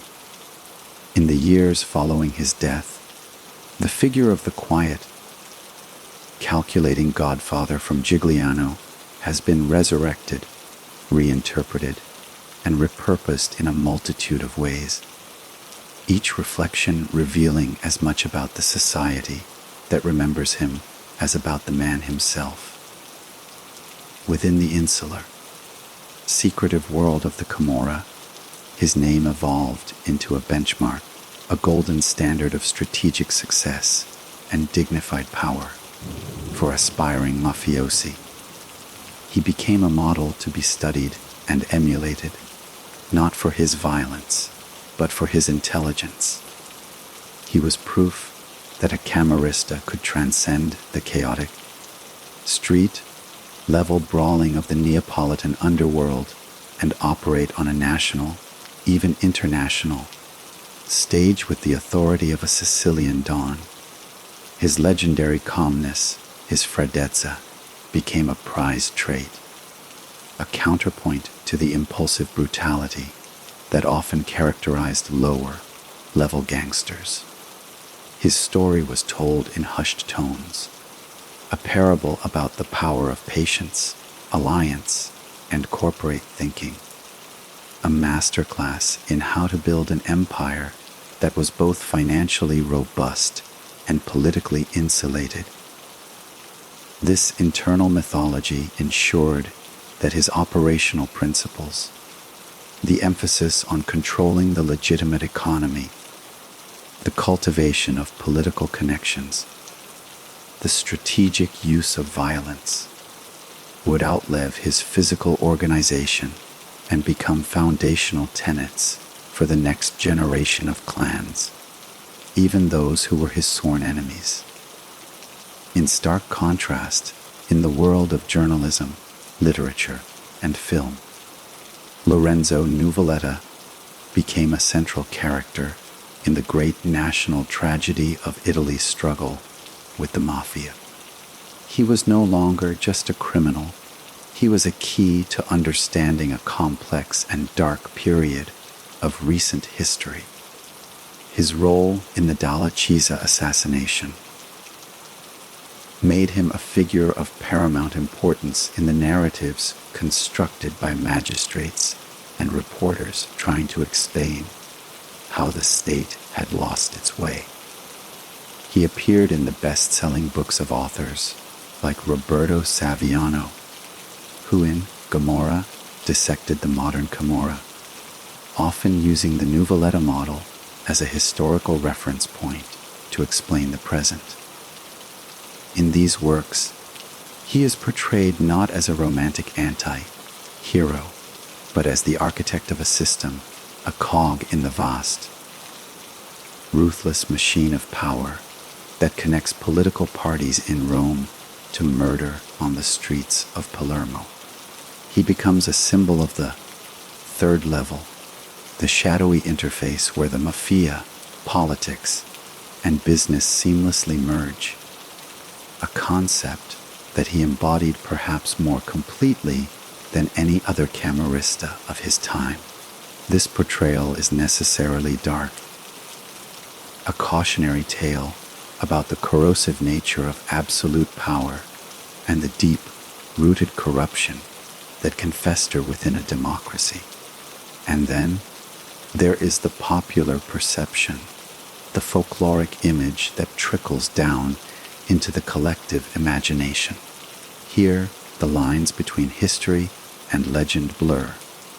For some in the marginalized, economically depressed areas of the South, figures like Nuvoletta can be twisted into perverse symbols of rebellion. Men who defied a distant and often hostile state and achieved power and wealth on their own terms. This dangerous romanticization, often fueled by sensationalist media and a handful of popular songs, ignores the brutal reality of his reign, the murders, the extortion, the poisoned land, and instead focuses on the narrative of the self-made man, the poor boy from the provinces who became a king. This dichotomy is the essence of his enduring legacy. He is both a criminal to be condemned and a phenomenon to be understood, a monster and a master strategist. The passage of time has only deepened this complexity. For historians, he represents a specific and critical juncture in the evolution of Italian organized crime, the moment the Camorra grew up and went corporate. For the magistrates who continue to fight the mafia today, understanding his methods is essential to understanding the modern financial schemes they must unravel. And for the people of Campania, his ghost still haunts the landscape, a reminder of a time when a single, quiet man held the fate of the region in his hands, and the choices he made continue to echo in the toxic soil and the corrupted institutions he left behind. The story of Lorenzo Nuvoletta, therefore, is never truly finished. It is a story that is constantly being retold, its meaning shifting with each new generation that discovers it, a dark and enduring legend from the shadow history of modern Italy. The intricate and often paradoxical relationship between Lorenzo Nuvoletta and the institution of the Catholic Church provides a fascinating and critical lens through which to view his life and the society that produced him. A relationship built on a foundation of public piety and private power that defined the complex moral universe of southern Italy. To an outside observer, the image of a ruthless mafia boss participating in the sacred rituals of the church, funding lavish religious festivals, and seeking the blessing of local priests might seem a glaring contradiction, a hypocritical performance of faith by a man who lived by a code of violence and exploitation. But within the context of the Camorra's world, this was not hypocrisy. It was an essential, integrated part of the system of power and social control. The church, particularly in the small towns and villages of Campania, was not just a spiritual authority. It was the center of community life, the keeper of traditions, and a formidable social and, at times, political force. For a man like Nuvoletta, whose power was based on being embedded within his community, an overt and demonstrative connection to the church was not optional. It was mandatory. It was a way to demonstrate respectability, to show that he was not an outsider or a revolutionary, but a pillar of the traditional social order, a man who honored the saints and respected the local clergy. This was achieved through a time-honored practice of patronage. The Nuvoletta clan, with its vast illicit wealth, became a significant benefactor for local parishes, donating large sums of money for the restoration of a church, the purchase of a new statue of the Madonna, or the funding of the annual feast for the patron saint. These were highly public acts of generosity that bought not just goodwill, but a form of moral legitimacy. When the statue of the saint was carried through the streets during the procession, it was an unspoken acknowledgement that the clan's financial support had made the spectacle possible, subtly intertwining their power with divine favor in the eyes of the community. This created a difficult, often compromising, position for the local clergy. Some priests, fearing for their own safety or that of their parishioners, adopted a stance of quiet coexistence, accepting the donations while avoiding any direct condemnation of the donors from the pulpit. To openly challenge the Nuvolettas was to risk not only personal harm, but also the alienation of a significant portion of their congregation, for the clan's influence extended to entire families who were devout churchgoers. This created a fragile, unspoken truce where the church ministered to the spiritual needs of the community and the mafia controlled its temporal and economic life, with the two spheres maintaining a cautious and often uncomfortable distance. However, this delicate balance was violently shattered by the escalating brutality of the mafia wars and the state's crackdown. The assassination of a priest, Don Giuseppe Dalla, in Casal di Principe in 1994, was a watershed moment that ripped away the veil of this coexistence. Don Dalla had authored a powerful and courageous denunciation of the Camorra, titled "For the Love of My People," in which he directly challenged the clans and urged his parishioners to reject their culture of violence and silence. His murder, carried out in the sacristy of his own church, was a message from the Casalisi clan, a declaration that their authority superseded even that of the church, that no one, not even a man of God, was permitted to challenge their power. For figures like Nuvoletta, who operated in a more nuanced political sphere, such a direct attack on the clergy would have been unthinkable, a catastrophic strategic error that would alienate the community. The murder of Don Diana signaled the arrival of a new, more brazen and theologically indifferent generation of mafiosi. In response, the institutional church began to find its voice more clearly. Pope John Paul II, during his historic visit to Naples in 1990, delivered a thunderous condemnation of the Camorra, urging its members to repent and stating, "Do not follow the path of violence and death. It is a lie."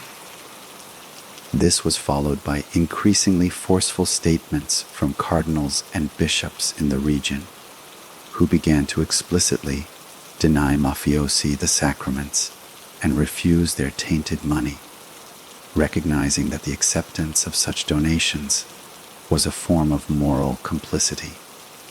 The relationship, therefore, evolved from one of quiet coexistence to one of open conflict, a spiritual war for the soul of the community. For Lorenzo Nuvoletta, who died in the same year as Don Diana, his personal faith remains a mystery locked within his own conscience. Publicly, he performed the rituals expected of a man in his position, using the church as another institution to be managed and influenced. But whether he saw his donations as a genuine act of penance, a cynical calculation for social control, or a complex mixture of both, is a secret he took to his grave.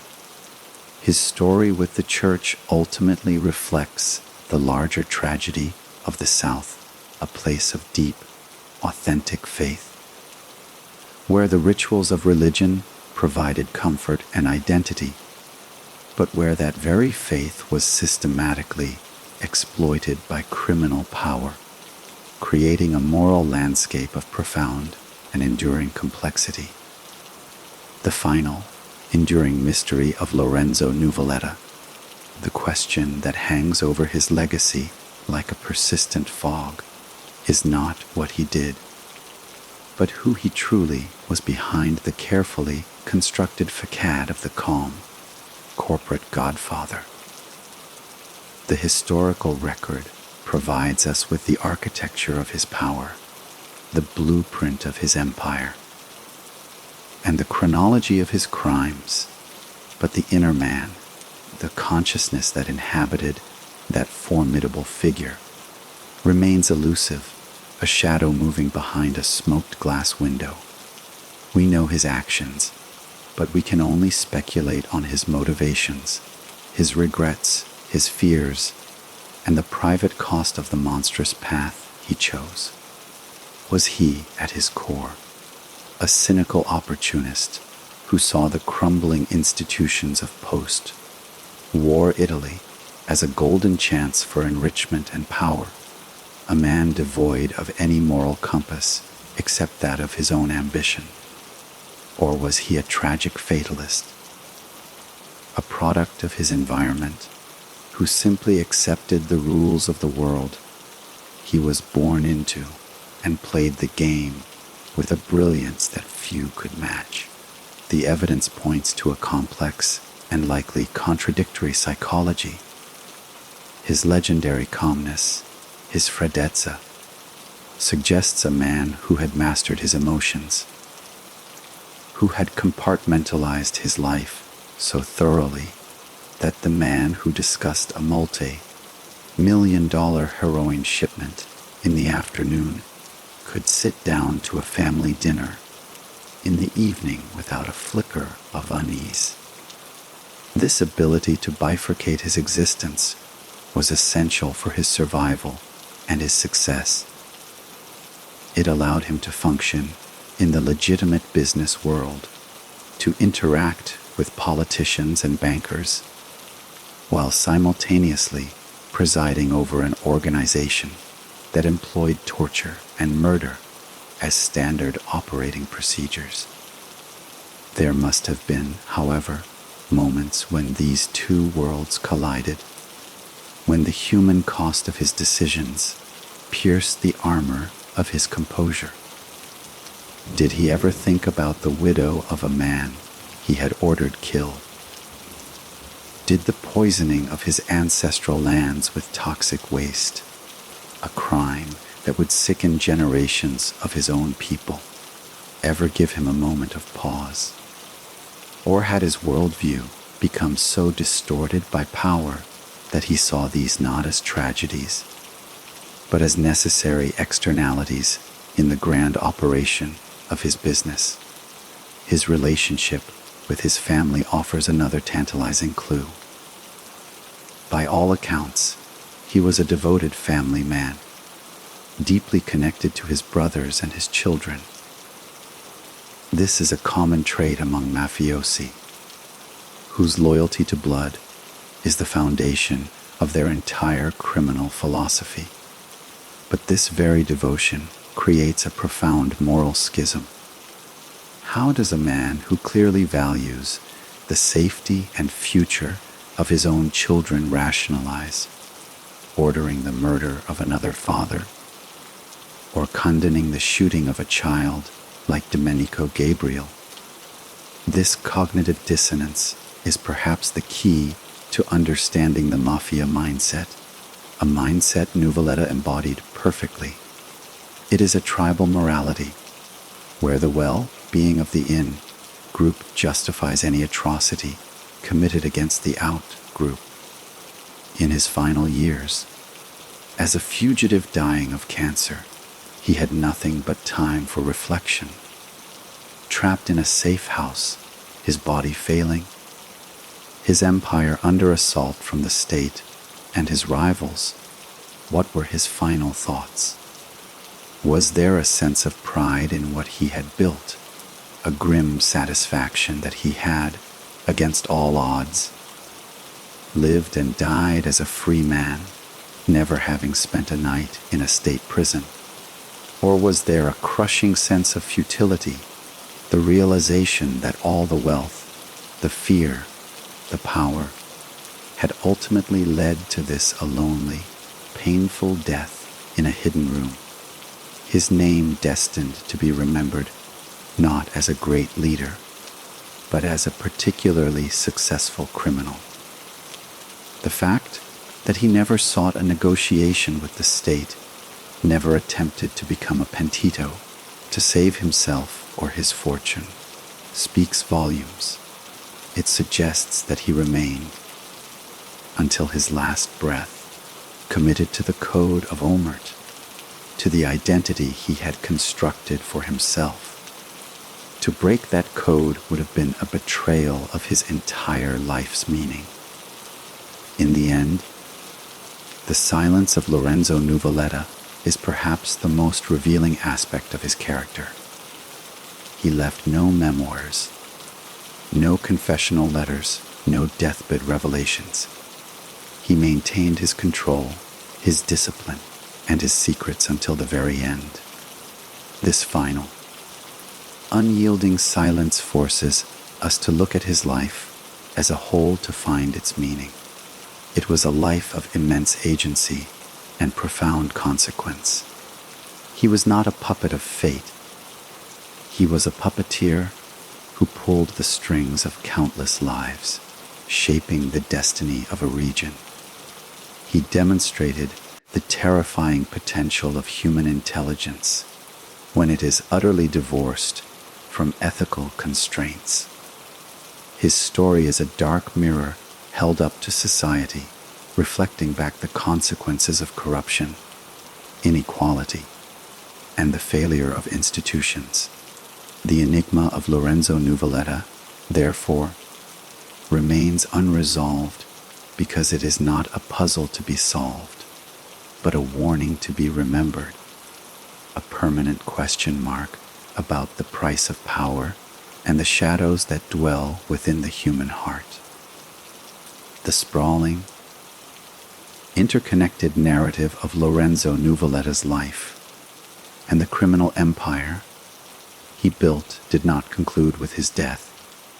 Instead, it entered its final, decisive phase in the courtrooms of a new millennium, where the Italian state launched a determined and systematic campaign to legally and financially dismantle every last remnant of his legacy. A protracted war of attrition fought not with guns, but with subpoenas, forensic audits, and confiscation orders. This posthumous battle was a critical component of Italy's broader anti-mafia strategy, born from the hard-won realization that incarcerating mafiosi was only a partial victory as long as the vast fortunes they had accumulated remained in the hands of their families and heirs. The economic power of the clan persisted, providing the fuel for a resurgence and perpetuating a cycle of criminal privilege. The weapon of choice in this final offensive was the massive and aggressive use of asset confiscation, a legal tool that allowed the state to seize any property or company proven to be the direct or indirect proceeds of mafia activity or used to facilitate it. For the Nuvoletta clan, this meant that the very foundation of their power, their immense, laundered wealth, was now under direct attack. The process was monumental in its scope and complexity.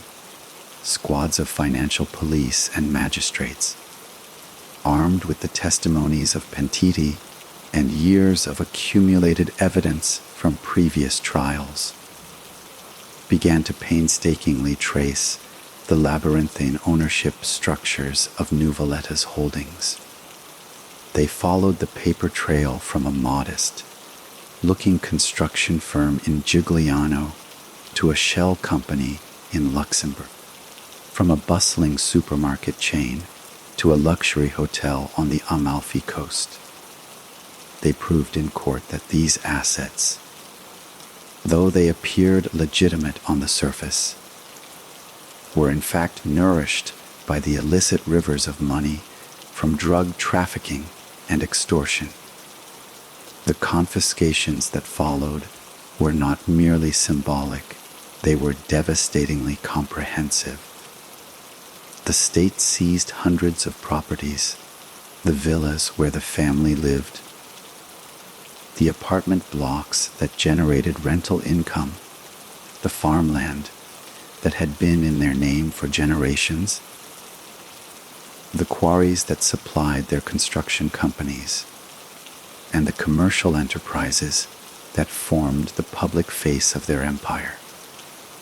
Each confiscation was a surgical strike, severing a financial artery and diminishing the clan's ability to project power, pay lawyers, and support its members and associates.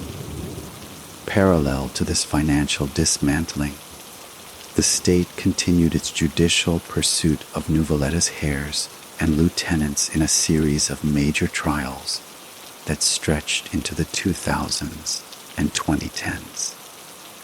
These trials, with names that echoed through the Neapolitan justice system, saw his brothers, his sons, and his most trusted financial advisors facing charges of mafia association, money laundering, and murder. The evidence presented was a digital age reconstruction of his kingdom using wiretapped conversations, bank transfer records, and the damning cross-reference testimonies of a new generation of pentiti who had grown up within the Nuvoletta system.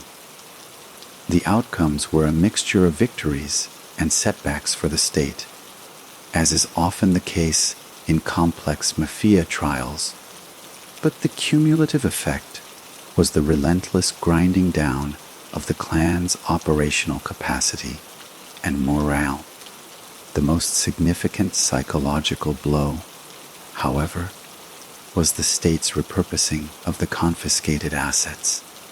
Rather than simply liquidating them, the government began to transform these symbols of mafia power into instruments of social redemption. A seized Nuvoletta villa would not be sold at auction. It would be converted into a community center, a school, or a headquarters for an anti-mafia cooperative. Farmland that had been used to launder money was given to cooperatives of young entrepreneurs committed to organic farming and legal commerce. This was a brilliant strategic move, a form of psychological warfare that struck at the very heart of the mafia's self-image. It demonstrated that the state was not just a punitive force, but a regenerative one, capable of taking the spoils of crime and turning them into resources for the common good. It was a tangible, daily reminder to the local population that the era of Nuvoletta's dominance was truly over. This long, arduous process of legal and financial dismantling was the final, conclusive chapter in the story of his empire. It proved that the state had learned to fight the mafia on its own terms, with patience, with a long-term strategy, and with a focus on the economic underpinnings of power. The ghost of Lorenzo Nuvoletta was not exorcised by a single dramatic event, but by the slow, meticulous, and unglamorous work of accountants, police officers, and magistrates who dedicated their careers to ensuring that his legacy would not be one of enduring power, but of a system that was ultimately and irrevocably broken. As the dust of history begins to settle on the life and times of Lorenzo Nuvoletta, his story transcends the specific details of his crimes and ascends into the realm of a modern parable, a complex and sobering lesson on the nature of power, the fragility of democracy, and the enduring human capacity for both immense ambition and profound moral failure. To study his life is to embark on a journey through the darkest corridors of 20th century Italy, a nation struggling to reconcile its ancient traditions with its modern democratic aspirations, a struggle in which he was not a mere bystander, but an active and malevolent architect. His rise from the gritty periphery of Naples to the inner sanctum of national criminal power is a stark demonstration that talent and intelligence are not exclusive to the forces of good. They can be harnessed with terrifying efficiency for purposes of exploitation and control. He proved that organized crime, when led by a visionary and disciplined mind, could evolve into a sophisticated hybrid entity, a chameleon that could wear the suit of a legitimate businessman while its hands were stained with blood and its heart beat with a primal lust for dominion. This evolution from street-level thuggery to corporate-style criminal enterprise represents one of the most significant and dangerous developments in the history of the mafia, a blueprint that has been studied and emulated by criminal organizations across the globe. The parable of Nuvoletta is also a lesson in the corrosive physics of power. His initial success was built on a foundation of strategic alliances, most notably with the Corleonesi. But these very alliances became the chains that bound him to a fate of escalating violence and ultimate downfall. The murder of General Dalla, the act that cemented his place in the highest echelons of the underworld, was also the act that guaranteed the full, focused, and relentless retaliation of the Italian state. This is the tragic irony that defines so many mafia lives. The pursuit of absolute power creates its own most formidable enemies. His story illustrates the inexorable law of diminishing returns in a life of crime, where each new peak of influence is more precarious than the last, and where the methods used to achieve power inevitably plant the seeds of its destruction. Furthermore, his life serves as a permanent warning about the vulnerability of democratic institutions to corruption from within. His ability to operate with such impunity for decades was not merely a failure of policing. It was a failure of the entire political and social system.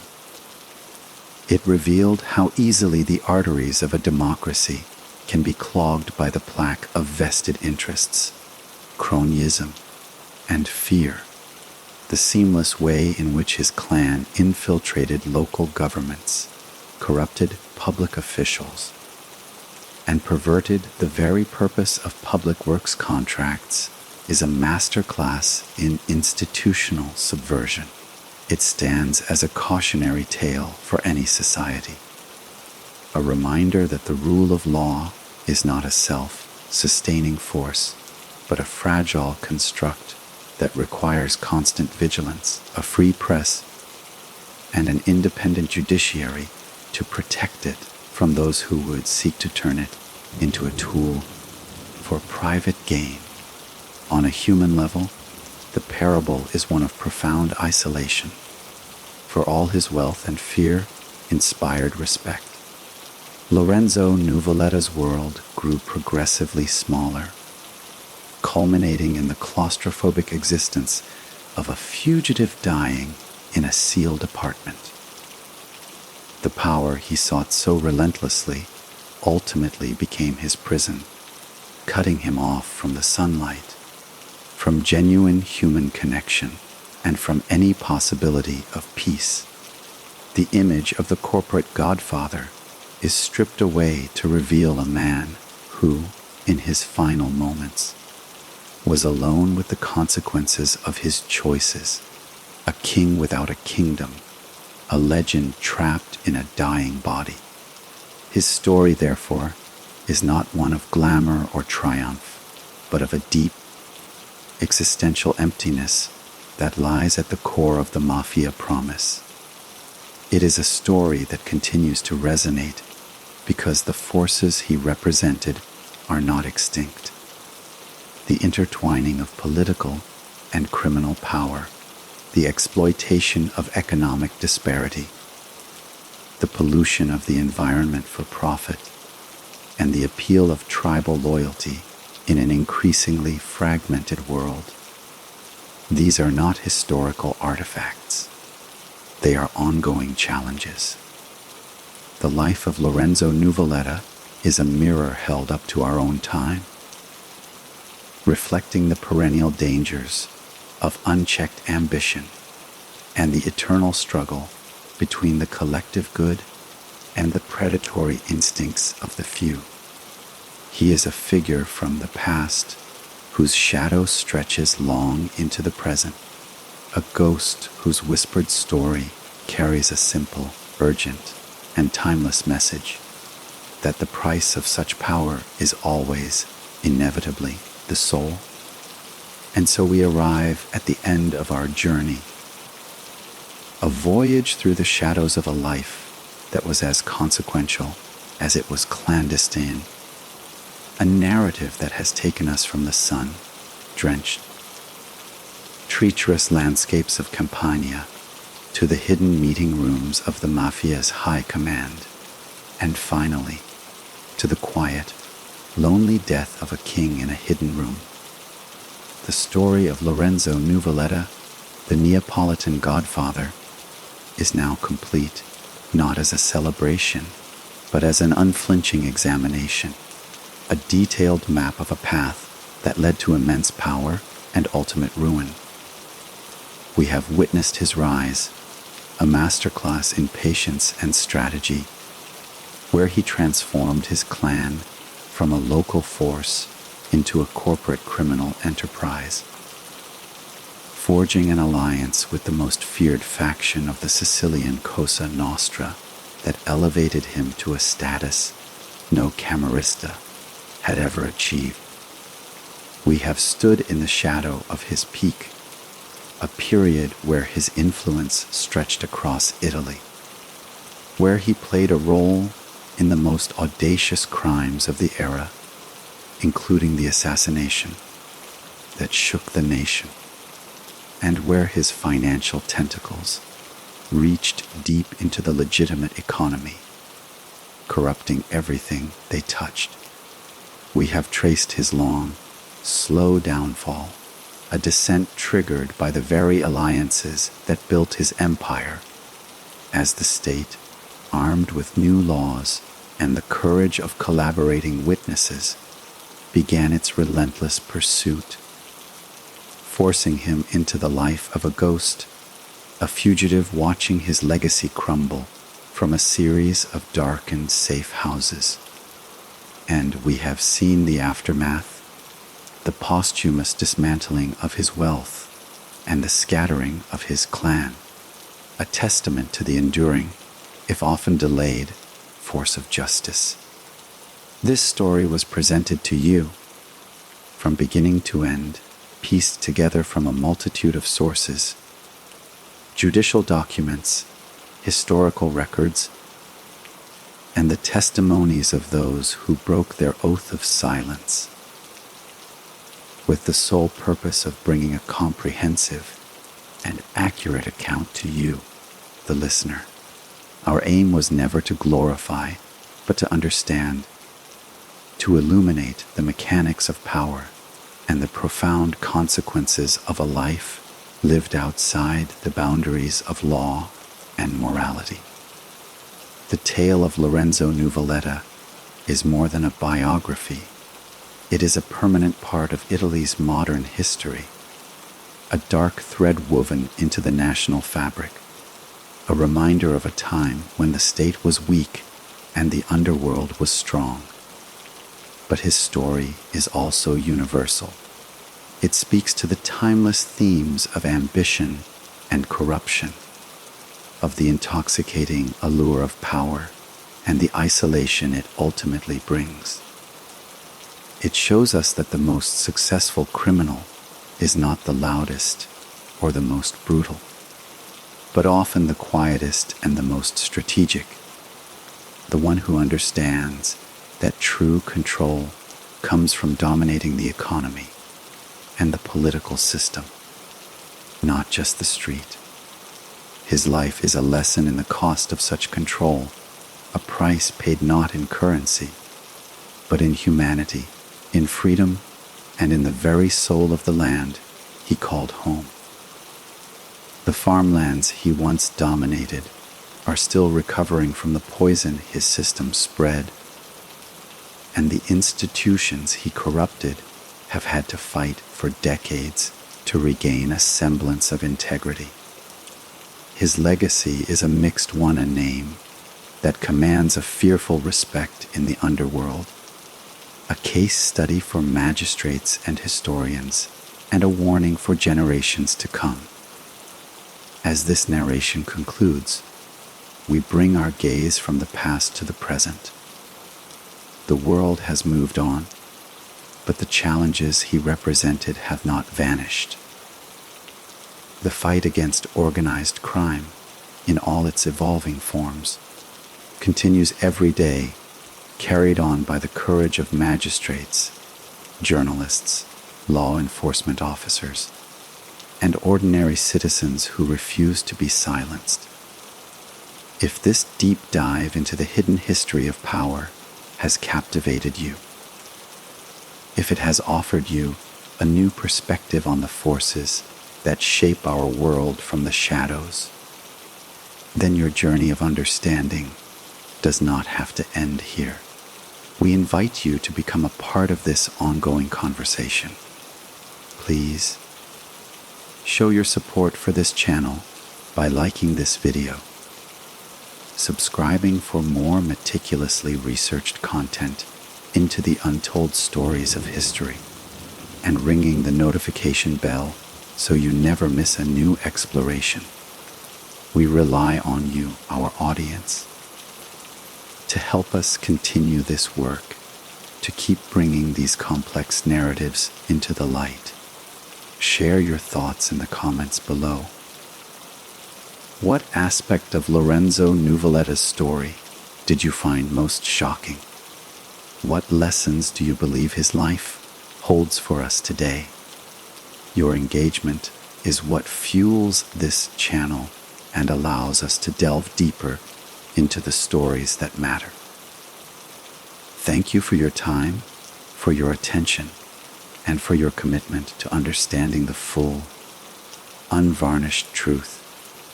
This has been the story of Lorenzo Nuvoletta. Stay curious, stay informed, and we will see you in the next video.